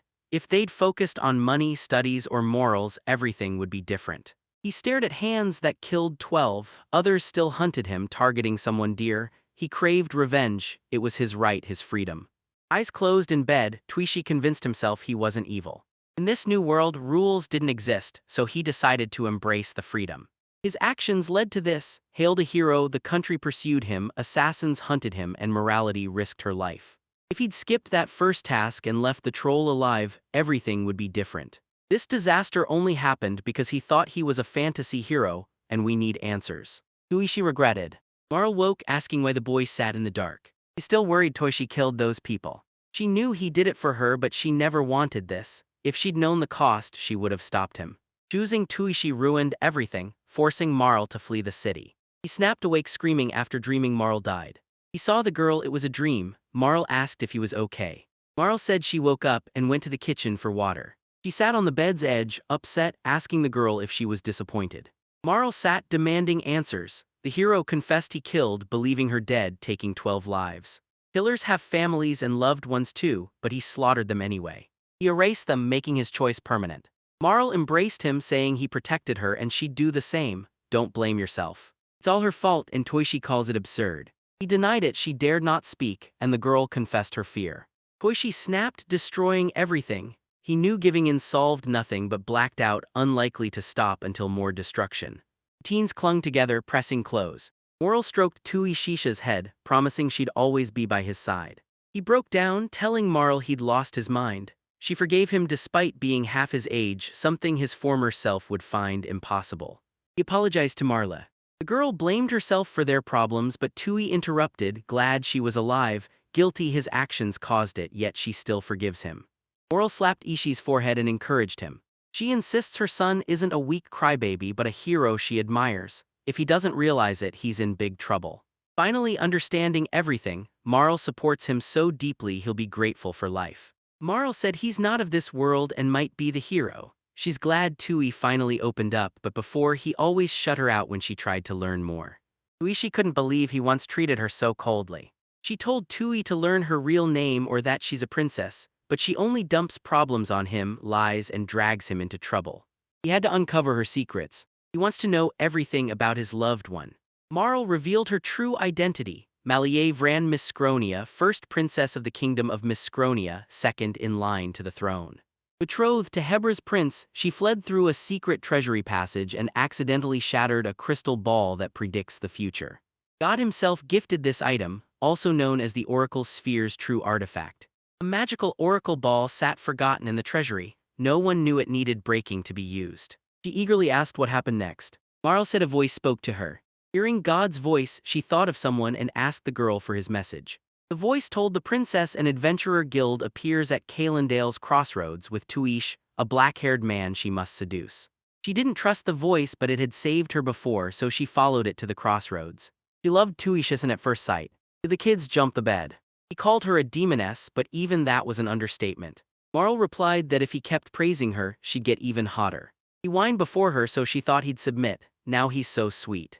They've hit their breaking point. She woke up to the bright morning sun. Irritated, he thought he'd told Marlon Wayans everything, but Marlon seemed normal now. He still needed to check one thing. God's voice told the boy toy she already forgot him. The hero asks if the voice forced Marl to love him, but it reveals it was her own desire. The voice reminded the young man he'd behaved politely before such beauty. Toishi disconnected, hating that voice. Some creep linking them to Marl was unbearable. The suspicious man gasped. Taishi disconnected. Just as expected, he's a thrill to watch, but he should have shown up sooner. The day was warm and sunny. The Knights of the Cross had serious business to settle. Breakfast, Marl asked Toishi his plans for today. He said they had no choice but to follow the plan. With guards watching, escape was impossible. They rushed for the exit, ignoring Hoipenius's pleas for rest. Taishi told her he and Marl left for the capital. They thanked Koipeni. The hostess wished them safe travels. Guards traveled the winding mountain road. Inside, Marl and Tuish were guarded by Captain Valtz and his royal knights. Despite Marl's confession, the young man believed he alone killed the 12, a sin he'd never forget. Can Marl forgive him? He might atone to Firmu, but it'll look like begging and she might reject it. Marl returned to Tivisha, who flinched. The girl told him to stop frowning. His face looked scary. In Calendale, a serious royal army crime sparked unrest and tension. Marl hands Tuishi a letter from Commander Twining detailing the ruin investigation and Captain Waltz's deployment. After reporting the troll massacre, High Command suspiciously ordered a tracker on his medal, but tests proved Toishi was a hero. Commanders ordered a suspicious stand-down, but an investigation revealed an illegal group called Cleaners was hunting the hero. He scrambled to defend, but realizing they were intersection fugitives, he used a seal to summon backup. He realized when the killer heroes heard of the troll's destruction, they'd already planned his murder. Naive's letters prove the army made the call. The troll fell on the 1st, but the attack hit on the 6th. First day, they partied, drank, ate, and crashed. They likely wrote the troll destruction report then. Second day, Tuishi was on a date all day and Twining started his hunting knife or he wouldn't. Day 3, the Night Order crowns him a hero. They gear up, leave the crossroads on day 4 and reach the ruins 3 days later. By noon on day 6 an ambush strikes. Too fast, they must connect the dots. Marl warns, without full intel they'll betray again. Those who strike first must finish clean. Suddenly the carriage stopped for a rest, but the royal capital was still far. Break was called, giving Tuishi a moment to breathe. With unknown attacks and poison amounts looming, he maxes his 3rd level poison resistance, plus presence and danger sense. Tuishi then sensed the presence. In the center, he feels their immense power and numbers. Now he can use this ability. Matching names to faces makes identifying everyone instant. It's a massive advantage. If he learns to be unnoticed, he can avoid those who sense danger. He also needed to boost production. He had an idea. If the kingdom apologizes, he'll ask for an estate to build his workshop. Alphen's capital holds 170,000 residents, but adding wandering adventurers and slum traders brings the total to 200,000. Their cart stops at the capital's 4th wall, currently under repair. This bustling district is packed with shops, taverns, and even a slave market. The commoners' district in the depths boasts better shops, taverns, and craftsmen's workshops than the wall's edge. Beyond the third wall find even grander shops, taverns, government, churches. Inside the second wall, nobles flaunt their wealth under constant guard. Adventurers steer clear. I wanted you to see the capital yourself. A massive royal castle towered over every building. Captain Waltz said goodbye to the boys, their escort ended here, and warned them to be careful. Waltz shook his hand and told him to protect Mrs. Marl. Captain Waltz led the first squad out, chatting kindly until the end to show he cared. In the palace, a girl greeted them, promising to grant any wish. The youth were mesmerized by the palace's insane luxury. She realized going armed to the audience was a bad idea, but Marl assured her the short mithril sword was fine. The girl agreed. Her sword's red fabric showed her affection for her partner, so wearing it before the royals wasn't rude. Tuishi ordered his servant to keep his weapon safe. Doors swung open and the group stepped inside for their appointment. He tried to calm Marl, but she reminded him she was a princess. Micronesia's princess, Malier Varana Micronesia. Asia apologized, stepping forward. They entered the room for their meeting. Toishi and Marl stood ready in the throne room. The youths approached the throne of Kalendal's ruler, Karendal 41. Emperor ordered them up. T. Vashti introduced himself, then the ruler asked his companion's name. Marl, Tuisha's guide, reminded Corendal they met 3 years ago and thanked him for the invite. The emperor frowned, studying Marla. Even the emperor couldn't resist this time, facing the second princess. Corendal cleared the hall, leaving only Zontac. The emperor recognized her. It was Malier Vran, Miss Cronia. Marl offers, tells the emperor to forget it. Mr. Toy arrived at the palace for one reason, to be recognized as an adventurer. Conceal Toshi's assassin attack and the assault on Miscronia's first princess. Adventurers saved them unharmed, so the ruler questioned their goal. 24 words. This is a 5. Marl demanded total secrecy to avoid more mistakes. Karendal agreed but questioned their location. Marl warned the emperor, if they go back she'd spill every secret. The princess's attack could spark war. Marl's 2 demands, keep it secret and hide her from Miscronia. Preventing border wars is easy for Kalendale. The emperor nodded, granting her every request. Marl thanked the emperor, then made one more request about Lord Tuishi. Tuishi voiced the request himself to win them over and secure the deal. The hero asked Kalendal to make Ulfin a fortress. Ulfin's capital boasts developed infrastructure and smiling locals. Working in a place this beautiful would be a dream. While the emperor pondered, Taishi knew the danger was his best chance to win the king's favor. A traveler, he serves willingly. Money and fame attract him, but he won't use power for evil. To save Kalendale, Zontac vows to become a hero and defend the realm. The emperor orders him to fix the mess, but Zontac warns he'll walk away if things get too difficult. Zantac von Meister boasted he's in the king's inner circle, demanding they remember his name. Youth introduced themselves, happy to connect. Zontac told him to speak frankly, no need for formality. He was sick of official tones too. Scouts tracked the hero, but the situation flipped and the army's nobles bolted. Zontac admitted his unforgivable actions against Princess Moliere characters. He's beyond grateful. Losing the Malayan princess would have been a disaster. Shockingly, the high-ranking Zontac bows his head to the boy. He proposed hero data be shared among League countries, an old rule many heroes resist, asking their thoughts on publicizing their feats. Asked his wish, he firmly declared he wants no one talking about him. Marl backed Tuishi, so Zontac suggested a new path. Hero, what's their next move? What are they really after? Cut one word, let's try to combine Tui and Marl's desires more directly. Tui wants a regular bath and a workshop for forging weapons and alchemy. Marl wants a large bed, comfy. Zontac promised to grant their wishes, but warned of difficulties. He suggests young people stay in the castle for gardening. Meanwhile, he'll weaken nobles with strict army policies. They stayed at the castle, watching the city from the high towers. Toshi and Marl stayed in Ulfin's capital. Marl flashed a mysterious smile at Toyashizai, telling him she wanted something. 10 days in the palace, Tuishi and Marl did nothing. Marl feared they'd be hostages forever, just as a maid approached. She reported base prep complete. Kids checked out their new home. Marl loved their new base, calling it Prime Real Estate. With main road access, quiet and lush with greenery, Taishi saw the house was bigger than he thought. Cleaning a huge house is tough, but Marl assured him Zontac would assign it to a manager or maids. Inside, they met Jack Mason, Zontac's chosen manager. After introductions, Jack offered a tour of the estate. Everyone moved through the hall, kitchen, and dining room. Behind the house sat a living room and a workshop for feed and alchemy. He was hyped. The forge, bathhouse, fireplace, and toilet all ran on magic, but it cost a fortune. She told Jack the place was cozy, but the manager snapped that she shouldn't talk to servants like that. Jack was a dignified official of the Calendale Kingdom, far too formal for casual talk. She gave Jack a heavy bag of gold, explaining the new estate needed supplies and daily expenses like food. He refused to owe Calendale, knowing they already paid for his home's upkeep. Marl asked Jack where the maid was. The manager replied his niece, the maid, went shopping. He forgot the estate's main attraction, Mr. Jack's polite niece Mabel, who just returned and apologized for her lateness. Apologizing for the inconvenience, she introduced herself.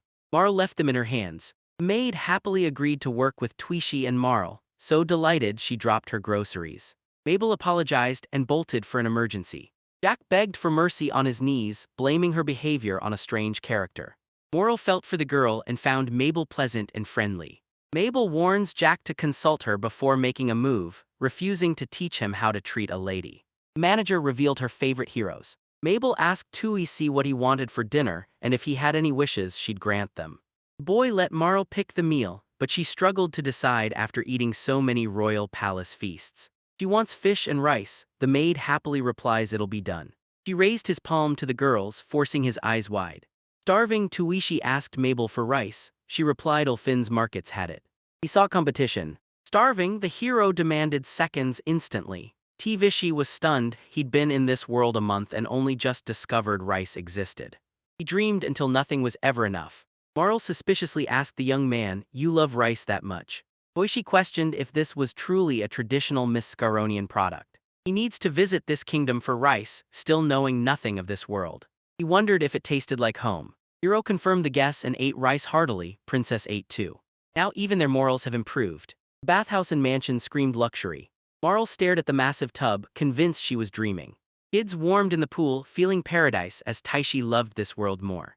Marl asked the guy about his hometown. He wanted to tell her, but his world's tech could ruin theirs, so he lied. His city had peace, no demons, no war. Life was tough and money was everything, making the place sound like a dream to Marl. Toichi Grand called it a nightmare where 30,000 people die by suicide yearly, trapped like cogs in a broken machine. Marl asked tomorrow's plan. Tuishi replied, Ulfin's guild first, weapons fine but he needs new armor. The princess questioned his rush. A guy suggests hitting the market for deals. Marl agrees, craving rice, then asks the hero if he's down for sex. He was fine with rice and sex. The girl stepped from the pool, certain she'd finally won. She asked Marl where she learned seduction, and Marl admitted she just asked. The royal maid showed her everything. Tuishi was shocked by Marla's curiosity and knew this night would never end.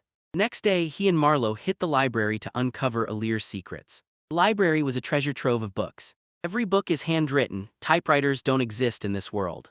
Boishi asked for a tour, and the princess agreed. She says Ler originally had several civilizations. Now it's December 3rd, 2203 years since gods created this world. Religion unites and guides everyone. Sometimes, gods descend to perform miracles and grant magical gifts. Toisha asked if the man who gave the treasure was a god, and realizing he meant the pearl, the girl confirmed it. Books say the savior, the goddess who made this world 2,203 years ago, gave her the pearl and she trusted Marla. The hero asks about the goddess and the girl reveals she's in an eternal sleep, sacrificing her body to birth a new heir. Tuishi's learning revealed his moral goddess, who spoke to him, was ancient. Why was he in another world? What went down? Toichi's terrible thinking needed an upgrade. He wanted a peaceful life in another world. Marl asked if the hero was okay or just tired of her talking. He was still willing to listen, so she suggested reading about the continent. Marl says the south is cold and the north is warm. Cronia and Calendale sit on Pit, the first continent. The princess revealed Toishipita's political map. Here's a map of the kingdom of Calendale, one of the planet's oldest states. Massive harvests fuel their trade and high standard of living, but with no sea or rock salt, they must import every grain. Mamula rules massive forests, but their logging industry is failing. Marl then pointed to her native Micronia, stretching across the eastern and southeastern continent. With endless lakes and rivers, this land is overflowing with fresh water and seafood. Cronia, the land of travelers, links global ports where everything gathers. Despite much water, remember its pros and cons. She repeated Cronia supplies sea salt to Calendale. She doubts Cronia can surpass Kalendale. Jeffels, a mountain kingdom, lies east of Pitta. Elven villages sit near forests. Marl sighed at the continent's state, then asked Toishi what he liked most. He chose Miss Cronia's kingdom as his favorite. Marl beamed at the news. He assured the princess he spoke honestly and fairly. Marl suspiciously asked if he only said that for the unlimited rice. She hoped they'd one day walk through Miss Cronia together. She asked the girl about marriage, but she refused, explaining she wouldn't return home. Marl tells Toichi to explore the market. It was bustling. Merchants sold meat, flour, and fresh Miscronian salt. Tomorrow I'll scout prices and haggle at the stalls. They left the market thrilled, loaded with goods, even clothes for tomorrow. The apartments had everything, so he suggested hitting the market outside the castle. They expected more options, then spotted an interesting store. Turns out it wasn't a store, it was a brothel. Marl told her to leave immediately, as he couldn't bear to watch. The girl snapped, "You like those vulgar girls?" He replied he only wondered what they sold. Prostitution and human trafficking are simply reality. The merchant approached Aisha, offering healthy, obedient slaves who knew how to fight. The young man saw a slave, shocked he was bought and sold like property. He sadly watched the girls, still tiny but already slaves. Aisha's sympathy surged. He arrived to find broken slaves who never dared to look up. Tavishi spots two brutes dragging a girl. She resists, vowing to kill them if they sell her. She slammed into the ground, motionless. The group watched in total shock. This magic could immobilize slaves. The trader grabbed the girl and slashed her price, claiming he could do anything with his property as a group of men hauled her away. She didn't know this world yet, but he understood the laws. Slaves were just objects. This was his grim new reality. Marl saw Taishi's face change, told him to leave if he felt bad. He chose to live here, so he'll have to accept this world's cruelty. When it happens, everyone expects it. He asked Marl if their work surprised her. Marl stared confused at the hero, saying she couldn't imagine his world. She doesn't care, they're just slaves. They include debt-ridden adventurers, sold merchant daughters, poor children, and criminals. Slavery is final, so she refuses to think about it. She hugged Tuishi, understanding him. Marl told the hero to head home, and he agreed. Marl froze, spotting a mysterious girl by the road. She sat chained against the wall, wearing a first sailscene around her neck. Her face reminded me of Tuija. The killer drove it. Aishi and Marl couldn't look away from the girl among the maidens. The slave trader, noticing Toisha's gaze, praised his taste. She'd just arrived. She's a mid-tier martial artist, but his domination magic will force her absolute submission. If he hasn't heard of domination magic, he can explain everything. This lets servants connect with the master, obeying his commands. It's the core of submission magic.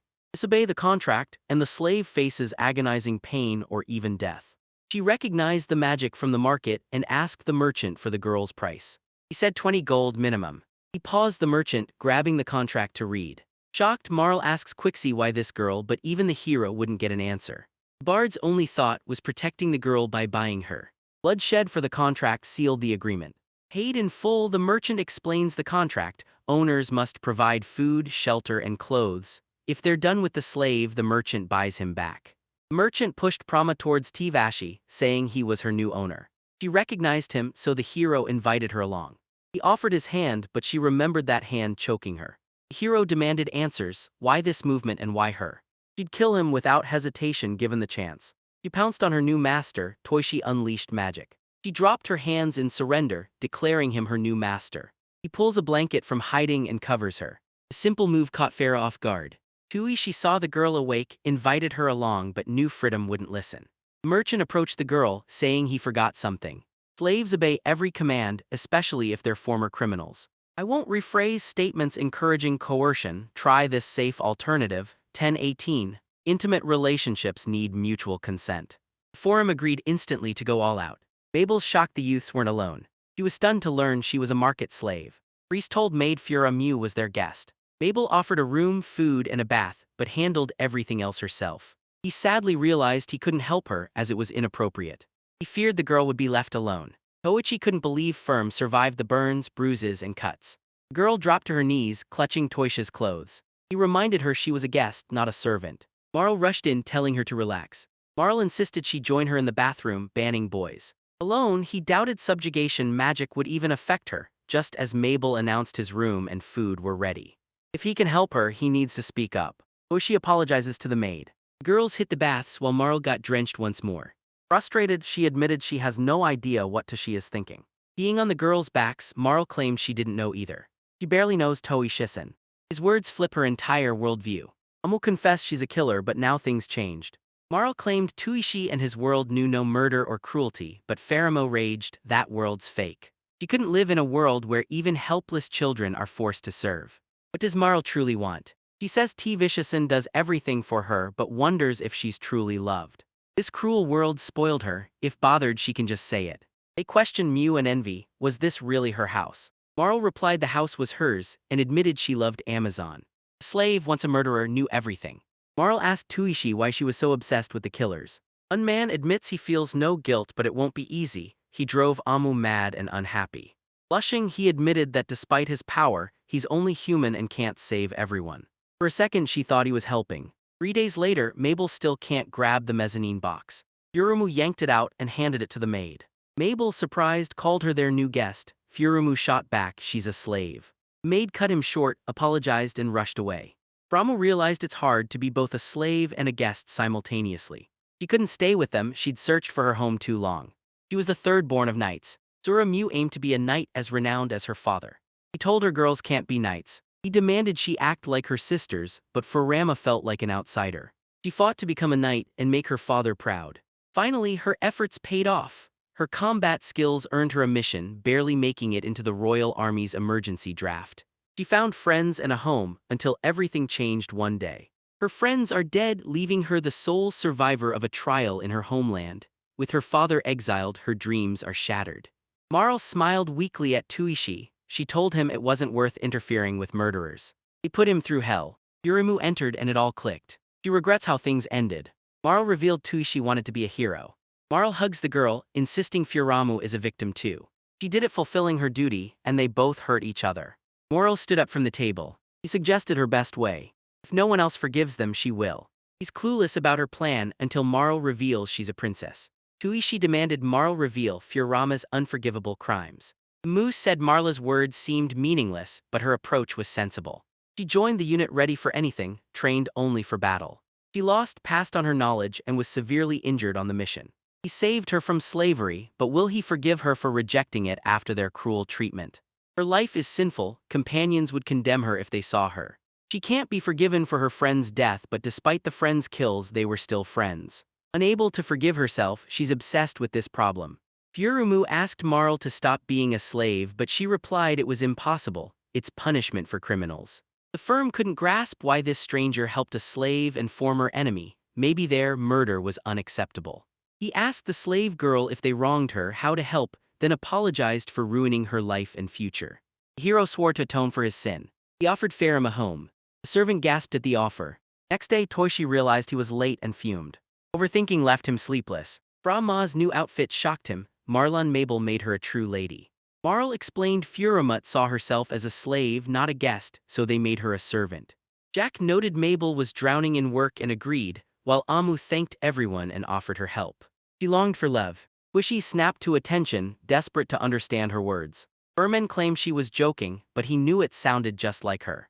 Shockingly, their new recruit was actually a former assassin. Tuishi enters the market. A Kalendale messenger brought a special mission, but servants suddenly bound Tuish and dragged him away. In the castle, the maid told the mistress, the order's done already. She entered the room and offered to be the bound Tuishi's girlfriend. Blade on the floor, the hero couldn't understand what was happening. Princess approached Tuishi, declared him hers an immense honor. The hero thought this was another joke from Princess Kalonella, who ruled Kalendale. Hive left instantly, knowing a man shouldn't stay in a single girl's room without business. The princess offered tea and a chat, but despite the friendly gesture, something felt off. Boys didn't grasp Princess Kalonella's next move. He asked why be with her. Princess replied Tuishi, bravest in 50 years, and together they'd make the kingdom the world's richest. Princess stated it's always been this way, and the young man asked for specifics. She hesitated to bond after their rough meeting, but the girl claimed she already knew everything about Toishi. She spotted a young man talking to her father. He'd lived in the castle 10 days, yet Toshi wondered why he'd never seen the princess. Tuishi replied he wasn't interested in any of it. He helped her father for money and honor, but power didn't interest him. He was ready just as the maid entered with tea. The princess offered the hero rare tea, a luxury only royals could afford. Toshi sipped, calling its aroma truly unique. "Where's this tea from?" It was a potent royal sleeping pill. The young man poured the cup onto the floor, then asked the girl why she needed it. His skill proved the pill works on anyone. The princess used Ishi, ignoring his secrets and his bravery. The maid apologized, explaining she'd simply mixed up the herbs. Toishi wasn't surprised. The princess makes her own rules and sends people to die. It's a shame because evil shouldn't exist in this kingdom. The incident didn't affect the princess's face. Amused, she craved the hero more than ever and turned to her maid Stella. Nenera ordered her to activate the pendant. Toishi instantly recognized a magical instrument. Nenera hugged and praised the maid. Princess asked the hero about ancestor magic, but he saw the hypnotic pendant, his body frozen. Nenera snapped. If he'd agreed this wouldn't happen, but now it's too late. She locked eyes with the hero, offering friendship. The princess boldly smiled, declaring she'd do anything for what she wants. She drank liquid from Stella's bottle, then leaned over still Vichy. Hero asked what she drank. She replied it wasn't poison but an aphrodisiac, a drink that spares virgins pain. He realized even his poison resistance was useless here. Feeling the drink, Nenera started unbuckling the hero's belt. Burning with desire, the princess ached for closeness. Both girls explore him with curious passion. His physique surprised them. Stella told her mistress, show no weakness. Nenera sent Stella first. Lemmy obeyed the princess's order. Still paralyzed, he had to act or both the princess and maid would corner him. Maid pulled Hero's pants down but he broke free and fled. Nenera burned with rage and disappointment. He just ran away and he'd regret it later. She considered who'd get his virginity, then told the princess it was Marl, calling her foolish. The door bursts open and Marl rushes in, asking the young man if he's okay. The messenger revealed everything. Nenera recognized Princess Malaya Misgrinia. She hogs the best and blocks Marl from the hero, admitting she takes what she wants, earning her a selfish reputation. Nenir demanded accusations stop. Furious Marl rejected the kingdom's alliance and was offended by her sister's letter. But Marl snapped she wouldn't listen, knowing nothing of any sister Tanave. He gripped his head in panic, about to lose his virginity to these best friend princesses. The fight broke out, and the hero asked if they were really childhood friends. Marl stared surprised, asking why he thought they were childhood friends. Toisha's allies were relieved they simply got along well. The king burst in with guards, demanding what happened. The king was clueless about the chaos in his palace. The king realized the truth, apologized to the hero, and took full blame for his mistake. Tui told the emperor to relax, but the king had tried to kill him too many times. Despite being an outsider in Carindale, 41st insisted he only wanted to apologize for the past. The king questioned his loyalty, shocking the boy. Marl used this opening for an assassination and told the king they needed to talk. They announced Princess Nenera and her companion were arrested for 2 months. Stella poisoned Mr. Tuishi, earning a death sentence. Hero found it unjust. Princess was to blame, so the maid faced death, forced to obey her mistress. Tui Shui warns the royals never fail. One mistake means the maid is executed and the princess is arrested. Marl told Taishi not to worry, but he indignantly asked if that's normal. Marl settled the hero. Zontak said the hero's worry meant no death penalty cancel or evidence hiding, but they'd give him the girl as a slave if he wanted. Marl thanked Zontak's kindness. He doubted the princess and maid would accept. Prison felt too cruel, so she blamed the hero for rejecting her friendship, claiming Stella's execution was his fault. Zontak tells the princess he'll take her to the monastery, while Nenera vows to Morala she won't quit until she takes everything. Marl told the king to end talks. She's tired and going home with Tui C. Outside, Marl realized she always clashed with that girl. She's glad Toishi is hers alone, and the hero wakes up grateful. Babe and Furumu cheered their owner's return. She rushed to the boy, checking for injuries after the news nearly stopped her heart. She was constantly anxious and tense. Marl said if anything happened, the estate worries. The maids all shouted, warning the master to stop being reckless. Toishi sensed the poison, but he'd have lost his cool if Marla or Furumu were the targets. They were family now, so he apologized for worrying them. He felt at home. Frema happily told him she and Mabel prepared dinner. Returning to the estate, he instantly felt better, his fatigue gone, but exiting the bathroom, he saw Marl drinking from a bottle. He rushed to the girl, demanding what was in the bottle. Marl smiled, warning him he wouldn't sleep, her body ready to explode from within. Furamo's been working at the estate for a few days now. She woke up determined to do her best. Mabel preps breakfast while Uncle sets the table and Farum tackles the sheets, happy to stay busy. The former slave entered, apologizing to the master and mistress for intruding. She caught them in an intimate moment. Marl then asked Toei if he liked maid costumes. The hero protests, but Marl senses his body's shame and shuts the door. Ask her if he changed the sheets. Mew says the master's busy in the bedroom, so she'll change them later. Mabel asked, surprised, what he was doing there so late, and the former slave replied it was too early for her to know. Head maid Mabel indignantly reminded the girl, but Firmu insisted on another job. Excited, Mabel fumbled the water bucket. Soon, the maid found the gentleman exhausted at the table. Mabel offered the master a meal, but she refused, claiming he was exhausted and just wanted peace. Mabel saw Princess Calonella exhausted the gentleman, offering help, but Farah Mutada wanted him alone.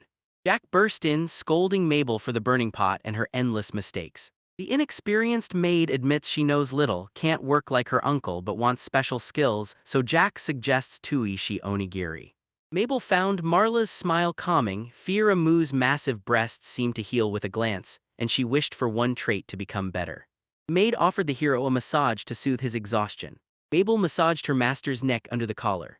She barely helped Tuish. He told the maid to press harder since she wasn't a kid anymore, but Mabel snapped that she was already at her limit. He asked the girl to walk on his back, stunning the maid. She'd never imagined it. He didn't get Mabel's surprise. Back home, this massage was popular and totally normal. The girl heard the gentleman's words, then took off her shoes. This technique worked better, and Toishi felt pure bliss. Mabel enjoyed it too, feeling the young man's warmth beneath her feet. The maid kept checking on Shisha, terrified she was trampling over the nation's hero. Toichi told Mabel to attack harder, and the girl did, loving the sensation. Marl bursts in, shocked to see the maid stomping on Toisha's back. Realizing it was just a massage, she felt annoyed she lacked recovery magic to heal the hero. He says restoration magic is great, but he's doing fine without it. Marl snapped, calling him a pervert. Did he actually enjoy being stepped on? Massage over, Toshi thanked Mabel for helping. Thrilled to help the gentleman, the head maid blushed with pride. She offered to massage him again whenever he needed. Mabel's words enraged Marl, and Toish sensed trouble. Marl shoved his gut and leaped onto his back. She wanted to step on it, but Tui insisted it was just a massage, not a fetish. Marl's heavy, but the girl ignored Tuishi and danced on his back. He begged Marla to stop, then whispered his fatigue magically vanished, feeling strangely comfortable. Jack told Firmum that Toishi and Marl were a solid pair, but the girl disagreed. She tried to murder her owner, unfazed by his worry, and enjoys watching her owner and mistress. The old man shook his head, hoping his niece wouldn't suddenly act strange. Screams for help filled the settlement, a buzzing in the air. Toichi panicked over what was happening. He saw the insects and unleashed magic blasts to destroy them. The swarm crashed into an invisible wall, and the monsters fell. The hero, as always. Moral warned that power would level the nest, and next time they'll kill everyone. Yesterday, Toishi and Marla got an interesting idea. They hit the guild for extra cash and grabbed a quest from Viato village. Yesterday morning, the voice of God called Tivisha. He asked them to listen. He had something important for the young man. The voice warned of a great flood in 2 months, urging him to warn others.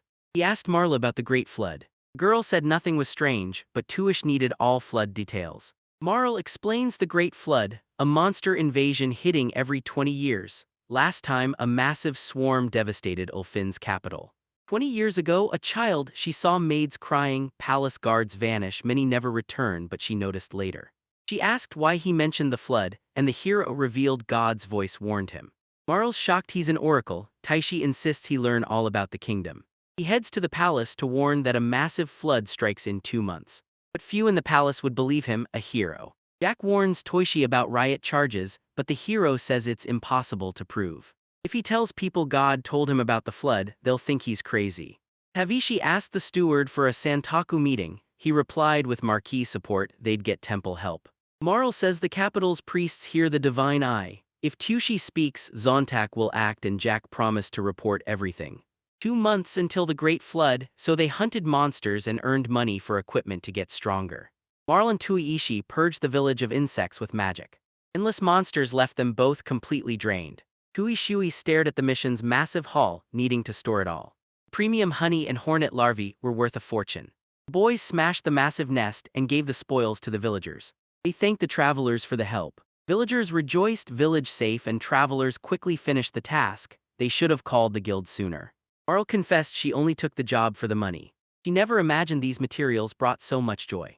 Adventuring was incredible, and Toishi couldn't agree more. Killing 341 hornets earned them a massive guild reward. Total 95 gold, 9 silver and 2 copper. Stunned by the massive payout for one job, they realized adventuring was finally paying off. They harvested honey, larvae and pupae, all expensive ingredients.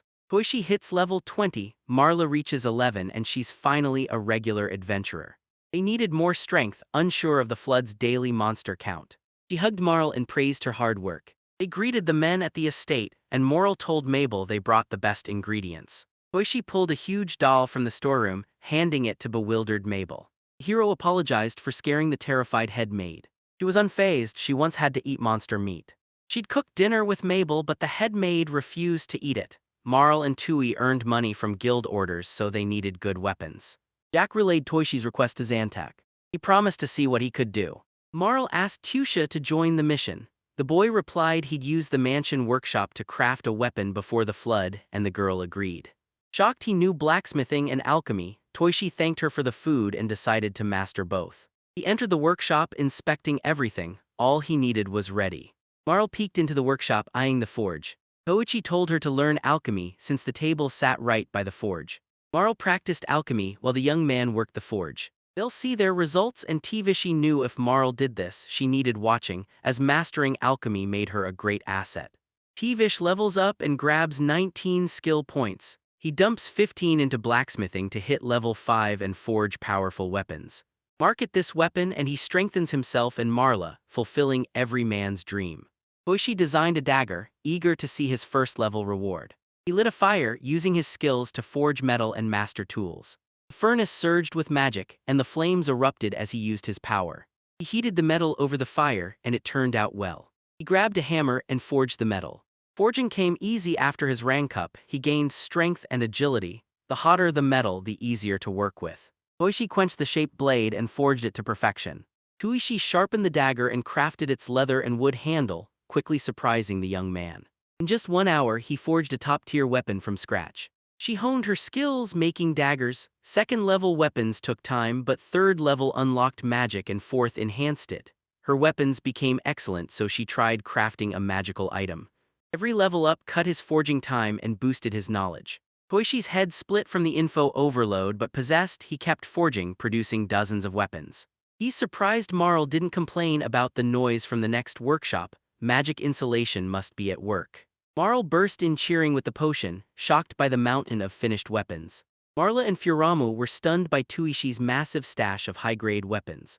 Hiro saw them eyeing the perfect dagger. His evolved blacksmithing now forged holy, magic, and demonic swords, letting him gather materials by defeating monsters. Marl praised Toishi's progress, so he let her keep the perfect dagger. Pleased with his day, the hero turned to Furam, asking if she needed self-defense items. The girl spotted not only daggers but other items. She warned them slaves, especially criminals, couldn't carry weapons. They'd turn blades on masters, but she'd handle anyone barehanded. Marl pressed the dagger to her chest, declaring it more beautiful than any master-crafted gem. He wasn't sure about Marla's gift or offering Furam the weapon. Marl handed Tuisha a homemade restorative potion to thank him for the dagger. The young man thanked her and Marvel said adventuring was fun, but alchemy now fascinated her, wanting to explore restorative potions.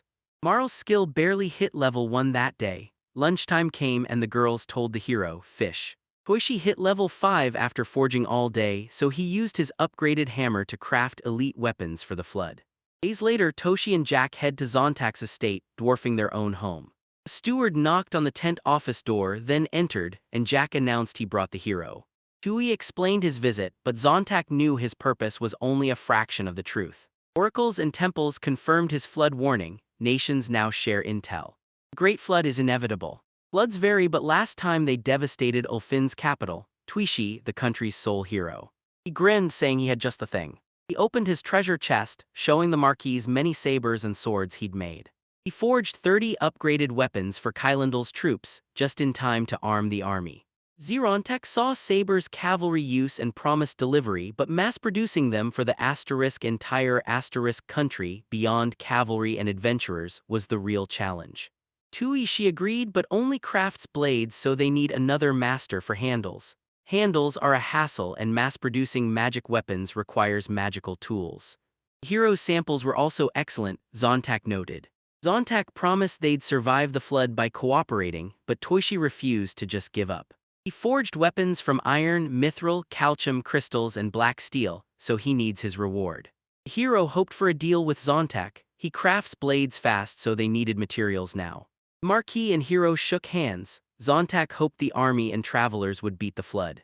That night Marl confronted Toysha with a question. She asked for magic training while Marl prepped for the Great Flood. Maple asks what Marl's reading, and she reveals she's studying spells. It was an old book and the maid asked Marl to show its pages, but Marl didn't want to. She remembered asking Toishi to teach her magic. Great Flood nears, she'll master magic at any cost to be ready. She needs magic. Toysha agreed and started her training. He suggested buying her the primitive magic spellbook. Marl liked Toysha's curiosity to learn magic and alchemy. He preferred her help to arguments, so he promised to teach her. He made him lock his fingers and pumped magic through both hands until it spread. Their fingers locked, his massive hands gripping her tiny ones. The hero told Marl to focus magic in her left hand, and she felt the power surge. Koichi asked if she was hurting, but Marl insisted she was fine. Magic surged through Marl. She knew Marl could transfer immense magic, and she had her own. She told Marla to absorb the magic and focus it into her left hand. He drained her right hand for strength. His magic output intensified her drain, making it harder for him. Magic surged through the young people, connected, and Marla's power adapted to Tui Shizu's body. Her magic warmed him from within, a strange new sensation. He floated in space, felt Mars' warmth and love, and she felt the same. Tohidi sensed Marla's soul because primitive magic binds their hearts. It felt strange, as if spirits floated in the quiet. He called Tomorrow, anxious, eyes closed. Tuish surged his mana, but Marl's recklessness forced him to use healing magic. Magic flowed, power surged. Their combined magic felt natural, and through Tuish's magic he sensed Moral's soul. She felt his energy the moment he used magic. Girl playfully dubbed Toishi an incubus. Hero asked Marl how she felt. She felt strange, but something finally clicked. Marl suggested switching places for another session. Toishi realized this tickling was nothing like the last one. Hero knew it was real. She was stealing his magic. Princess ordered him to stay put. Toys demands it stop. His magic is stronger. Girl lay utterly limp. Primitive power exchange is dangerous. Toishi felt strength surge. Readings confirmed Marl drained 100 magic, a huge depletion, but she's better. Starting at level 1, leveling up makes their magic absorbable, but in the wrong hands it's deadly. Toishi returned to Marla, relieved they could use magic. The princess turned the page, announcing the story continued so they could read on. The night was young and magic was perfect, but Marla's endless appetite made Tuishi regret everything. Toishi woke to a headache. Serving breakfast, she greets Toysha and hopes he slept well. The hero stayed silent, only mumbling a response. After the dagger incident, he recoiled when the girl refused the gift and called herself a slave. Unable to wait, Talisha asked Forma how she felt about him. She replied he's the country's hero, she's his slave. The young man expected a similar response, so he spoke differently. He doesn't see her as a slave despite her formal status. She's a vital estate resident and family. She confessed he came from a land far beyond imagination, and after inheriting the estate, he found peace. He's keeping this place the same for Furamu. The firm said she rises early to care for him. Morl and Mabel talked to Jack. These were quiet days unlike her childhood. He gave her everything and the chance to feel human. The former killer didn't despise her, saying he wouldn't hate anyone for it. Furamu says he should hate her as a rival, but she still can't hate Toishi.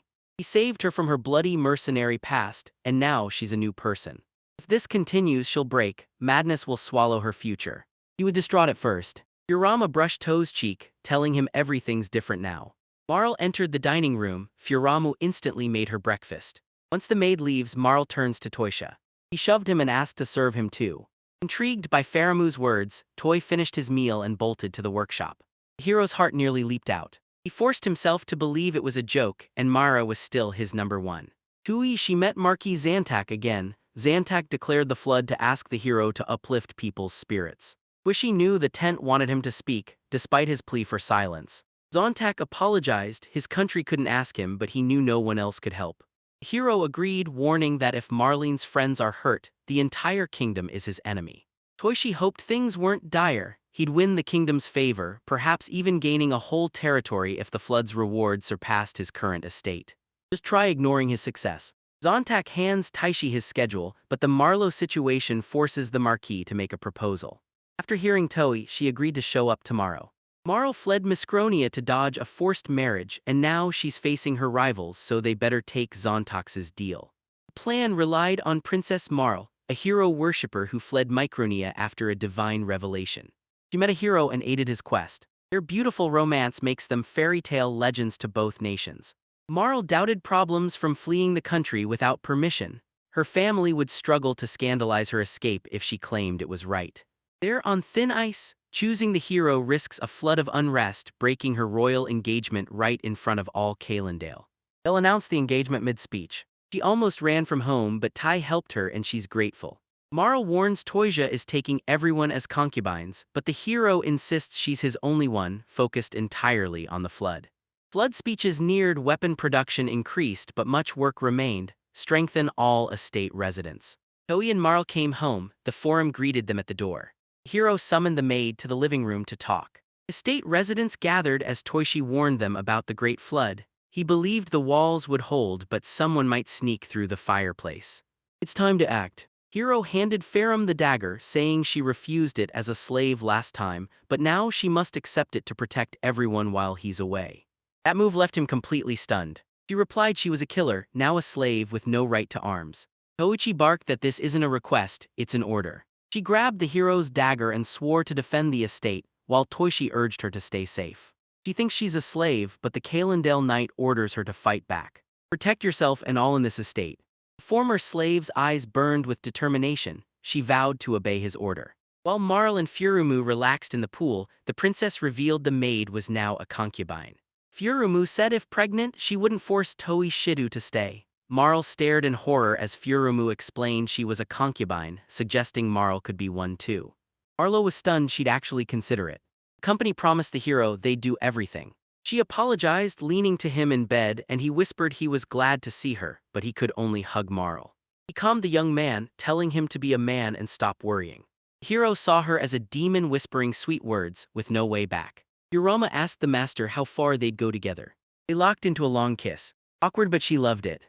She told Toishi she was overjoyed. Things turned wild, echoing with shouts and moans. Toys appeared older than Marl, her large breasts swayed with her movements. Her passion peaked. Exhausted, Fora laid fell back and shut her eyes. She asked how she felt, and the girl said she felt great. She said her duty was to serve him, but Taishi didn't understand. Burmu's the only one succeeding and won't stop until he's satisfied. Night passed, bodies and hearts intertwined, but unease stirred in Tui Shiches. Morning, a knock at the door. Marla's voice said their fun was over. Marl confronted her, asking why she broke her promise. Princess denied breaking any rules. He wants to join them. This turn of events stunned Tuishi. Hiro lay between two sleeping girls, thinking it was every man's dream but felt guilty. Girl's eyes snapped open, asking the hero if he was ready. Jack found a man asleep at the workbench, gently blanketing him. 20 days after the flood news, Toishi was dying while Marl desperately tried reviving him with medicine. Marl tests potions on Toishi, who's immune to the poison but suffers side effects. Marl asked how he felt, but the boy felt strangely tired and questioned the potion's side effects. Marl reassured the hero, saying it was just an addiction. Toishi then unveiled more boxed weapons. He finished the umbrella's blades, and Marla asked if he'd forged a new weapon for himself. Master shows Marlo a divine silver and crystal sword, forged through trial and error. Princess first learns of divine silver, or halcum. Hero explains it's an alloy purified from mithril or true silver. The sword wields or halcum's strength mithrils. She asked about her sword. He replied his goal was to strengthen their weapon, suggesting she'd likely use the mithril dagger he gave her. He reforged the legendary dagger, then crafted a matching saber for her, its stunning beauty instantly catching her eye. Marl thanked Tuishi for it. She grabbed the saber and swung it. She looked beautiful, but the sight was terrifying. He pictured Marl dual-wielding a dagger and saber. He remembered Furimu, a good fencer, could teach Marl. Delighted, Marl invited her to practice in the backyard. Preparing for the Great Flood, Tuishi forged weapons and stacked cash everywhere he went. As more guild monster orders arrived, he prepared by raising magic to level 5, mastering powerful spells and maxing his magical and physical strength, making him formidable. His training with Marlo stalled. He hit level 31 and checked the princess's progress. Ferrum trained Marl, who mastered 3rd-level swordsmanship and dual-wielding. Ready as the Great Flood raged, the hero arrived. Yuish calls her a princess. She reminds him she is one and calls him a hero. Final selection, Marley suits up and Tuish calls her a princess. She reminds him. He laughed to Hero as he and Marl donned mithril armor, waiting. They shock everyone with Marl's open armor, asking Xantaka if it protects a girl. The Marquis claims this invisible mithril mesh beats plate armor, using magic to outperform even his own gear. He said the ceremony starts soon and asked if the hero had the text. Zontak read that the kingdom's first hero in 50 years had arrived for a royal wedding, but a massive flood was also closing in. Marquis expected the ceremony's attention to make him nervous, but Tuishi was the one shaking. Crowds packed the city streets, waiting for the hero's wedding. Toishi and Marl's carriage moved through welcoming citizens. Many found the hero unusual, but the girl beside him stunning. The crowd buzzed about his powers, certain he was slaying trolls. He hates when people talk about his character. Marl cheered that Tuishi's hero name was going viral, but Tuishi felt everything was falling apart, at least his dignity was safe. As the crowd reached the city walls, the Great Flood was finally announced. The Emperor addressed Ulfin's citizens with a major announcement. Oracle warns Great Flood in 2 months, but don't worry, a protector will save everyone. Tuishi Masubo, their kingdom's first hero in ages. Despite being a new adventurer, the hero soloed 3 trolls, earning the title Troll Scorch, prompting the king to summon Calendale's residents to greet him. He tells the capital they're building new weapons to power up their army. Joining them is the hero's travel companion, the first princess from neighboring Moliervran Muscronia. She left home for the Oracle and now backs Tuisha's every move. As the true saint, her arrival with the hero will save the kingdom from the flood. His Majesty reminded the kingdom about something. To show his kingdom's power, the king rallied everyone to fight the flood for their families. The crowd vowed to protect Calendale. Zontak praised the emperor's speech. Toishi and Marl were fighting back laughter. He laughed at the Holy Prophet title. It was weird being called holy by a stranger, especially since he was already a hero. They only waited for the flood. Marl asked the young man why fight. He's a total outsider, they'll handle the flood without him. He had his reasons, testing his strength or claiming the king's reward. Run and he'll regret it forever, haunted by the guilt of the residents' deaths. Marlesk's voice trembled, knowing his own life was at stake. He responds anything's possible, but no monster in the flood was stronger than him. In battle he protects her and everyone in the estate. Locals spotted Toisha and Marl on the wall, cheering that the hero and saint make a perfect couple. Marl thanked the crowd, saying they're popular now. Tuishi said he didn't want to be their hero. Marl flashed a charming smile, and the hero wanted to see it forever. He swore to the girl they'd survive the flood, he'd protect her. The sky blackens as winds howl. Toishi and Marl realized a massive flood was starting. Days ago, Calendale's Ulfin knights held a strategic meeting on the fourth wall. Kingdom has fortified cities, Crossroad, Glodus, Berlun. Flood data predicts they'll hold out for weeks, maybe a month. The only issue, force distribution. Focus on Gladice and Berlian. If it falls, demons swarm the mountains and reinforcements will be too slow. A long war will drain the army, so we must deploy our forces perfectly to avoid defeat. Zontek offered the hero temporary capital control. Confused, Toichi asked why him, the knight's leader. The Marquis insisted when the flood comes, he must use magic to repel monster hordes from the fourth wall. Tempted, the hero gave it a shot. Marl nervously asked if he was sure, but Toichi replied he'd prepped his weapon and raised his rank just for this. His 5th-level magic from training will help him. She stood on the fourth wall as the day everyone waited for finally arrived. A deafening explosion erupted. Monsters emerged from the smoke and flames. Ishisha gained 2 levels after unleashing magical giant explosion, a long-range blast that carved a massive 100-meter crater. Marl assumed this force would instantly end the flood, the only outcome satisfying the hero. Reporters say today's monsters weren't the main force, attacking in sync between every explosion. The Great Flood is just starting. Black hole ripped open in the sky. Instantly, a monster's paw emerged. Colossal terror emerged from the hole. Disaster loomed. Marl challenged Vichy, but the hero wouldn't let the giant escape, unleashing the great explosion. The monster's paw flew high as blood sprayed the city walls. To leave no trace, the sorcerer blasted another explosion into the massive hole. The knights never saw a hand this massive. The hero used magic to rip a chunk right off the beast. They didn't know what to do if a giant's body appeared. Meanwhile, Toishi gained 3 levels from the battle. Hero didn't know the monster, pushing intrusive thoughts aside to fight the rest. The flood starts now. Behind the door, Mabel asked her uncle what the black sphere was. Jack replied he'd never seen anything like it. A month later, he noticed fewer monsters since that hand vanished. Mabel feared the mansion wasn't safe, but Furumu warned monsters were rampant, leaving them no choice but to defend and wait. Trust their masters. With the giant slain, the enemy stopped. silence fell by noon. That same monster led the charge on the capital. At 29, she wanted freedom, so they hit the royal capital to save another city. Days later, they reached the fortress city of Berlin west of the capital as the hero mastered riding horseback. Marl was always with him, but now they faced a dragon. The dragon spat fire, and seeing Marl tremble, Toshi told her to stay put while he handled the beast. She didn't want Taishi going alone, but he promised a swift victory using wind magic. His step quickened. Before facing the dragon, he cleared the flying minions with the line of light. Powerful magic obliterated small monsters. The dragon blasted the hero with fire, and Tivishti started to like it. They closed in on the monster.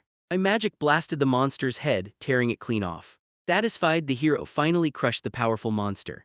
Marl didn't buy Toyshi's little worried act. Dragon remains were valuable, but Toysh shot back, useless if just a wet spot. He only wanted to protect Marl, so he quickly beat the dragon, then listened when the princess asked him to stop. She forced the potion down Tuisi's throat as punishment. She warned him he only avoided punishment because the city was in ruins. Lives matter more than monster kills, so they headed to River Glove. She unleashed wind, clearing everything, then activated power tension. He chose a painless end after annihilating the city's demons. He hit level 61, but growth slowed, so he dumped his XP to max his magic and unlock powerful spells. Tuishi instantly covered great distances, surprising Marla. Trips sped up thanks to transition gates. Back in the capital Ulfin, Marl says the transition gates finally let them rest. Tomorrow wants the same way back to the estate, she just needs a bath. Hero tells Princess he's off to Crossroads. The Knights of the Cross report demon swarms grew wings overnight. Their numbers are surging and we must act now. Demons are overwhelming them, casualties are mounting, and the survivors are hitting their limit. Marl mentioned their innkeeper and guild members, saying she'd leave with Toishi too. The hero replied she shouldn't go to that dangerous place because demons appear, many get injured, and finally, think about those hands from the abyss. Nothing stops a hero, they'll always keep moving forward. She told him to run and stay safe if trouble hit. Huishi reached Crossroads and realized things were serious. He spotted winged monsters and instantly attacked. Bolt awaits help from the royal capital any moment. They had no shadow. Ethan watched the fighter fiercely battling monsters. Ethan greeted Toishi, thrilled to see him after so long. Hero recognized the traveler who fought trolls with them. Ethan praised Toishi's look as Captain Waltz stepped up to congratulate the hero. He asked to call Tuishi a warrior and the hero agreed, asking for a report. The captain warned the massive flood was flushing out hidden demons. He couldn't grasp where they all came from. Tuishi praised their stand and told them to rely on him. He powered up back at another crossroads. Witnessing such magic, Iden said Tuish shuns humanity. They must bottle it first or it's no story. The hero saw another black sphere, and everyone froze in anticipation. Toishi scanned, doubling his magic. Danger screamed in his head as he yelled for them to flee, but Eden claimed the strength of 1,000 men and refused to run. Distracted by the ball, Tuishi instantly took a chest hit. He last heard Eaton and Waltz calling his name. Tuishi struggled to one knee, leaned on his sword, and knew the black sphere had appeared. The captain rushed over, asking the boy if he was okay. The hero admitted things were dire, doubting he could even fight if the enemy hit the capital. But first he strikes the black sphere. Tuishi unleashed the largest explosion. The blacklist flew straight at him, exactly as planned. Now every strike targeted him. This thing was still alive. He intercepted the monster's message. Headquarters ordered the death of anyone disrupting the balance. Toishi spots a massive monster with giant paws. His enemies weren't just simple adventurers. Everyone attacked, but he aimed at the hero. A message appeared on the battlefield for Captain Waltz, demanding adventurers drop below rank A. She didn't understand the disrupted balance talk. He realized the monster was hunting him. How much magic does he have left? His max explosion barely left a scratch. The attack wasn't enough. He regretted missing the monster's momentary delay. The lion lunges. He wasn't rushed. The monster's strike landed, and the hero felt something strange. Black arrow pierces him, the monster looms and she screams. Confused, he felt hundreds of arrows pierce his body and pin him in midair. He faced the monster's burning eyes, knowing he'd die here. He didn't belong in this world, so he chose to run instead of fight. Tuishi lay bleeding, thinking it was game over. Marl's ghost hovered over his body, but why was she here? Toishi sensed Marl's magic, asked if he was crying, and he confessed. Having broken his promise, he vowed to protect Marl and everyone in the mansion. Marl confronted him, vowing he wouldn't lose here. Tuixi panicked, gripped the hilt, and told Marl to wait. Royal arrows strike the monster. Tuishi confronts it. crusade erupted, they and the Alphanita Order joined, unable to stay sidelined. Toishi thanked Commander Waltz for fire cover. Sword raised, the hero charged the lion with his last strength. He realized his strange feeling was the monster's attack. He moves in total silence and dragging his paws kicks up zero dust, giving him an eerie feeling.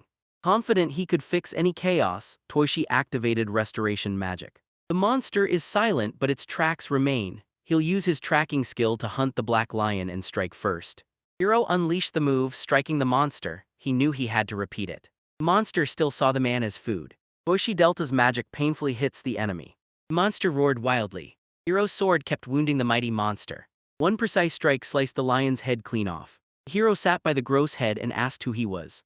Is he leaking info to the capital's hand? He heard headquarters, the unit commanding Black Lion and the hand. What's this base? Who's ruining the balance? He jammed his blade into the lion's head and demanded answers. The transmission stopped. He longed to be lost in thought.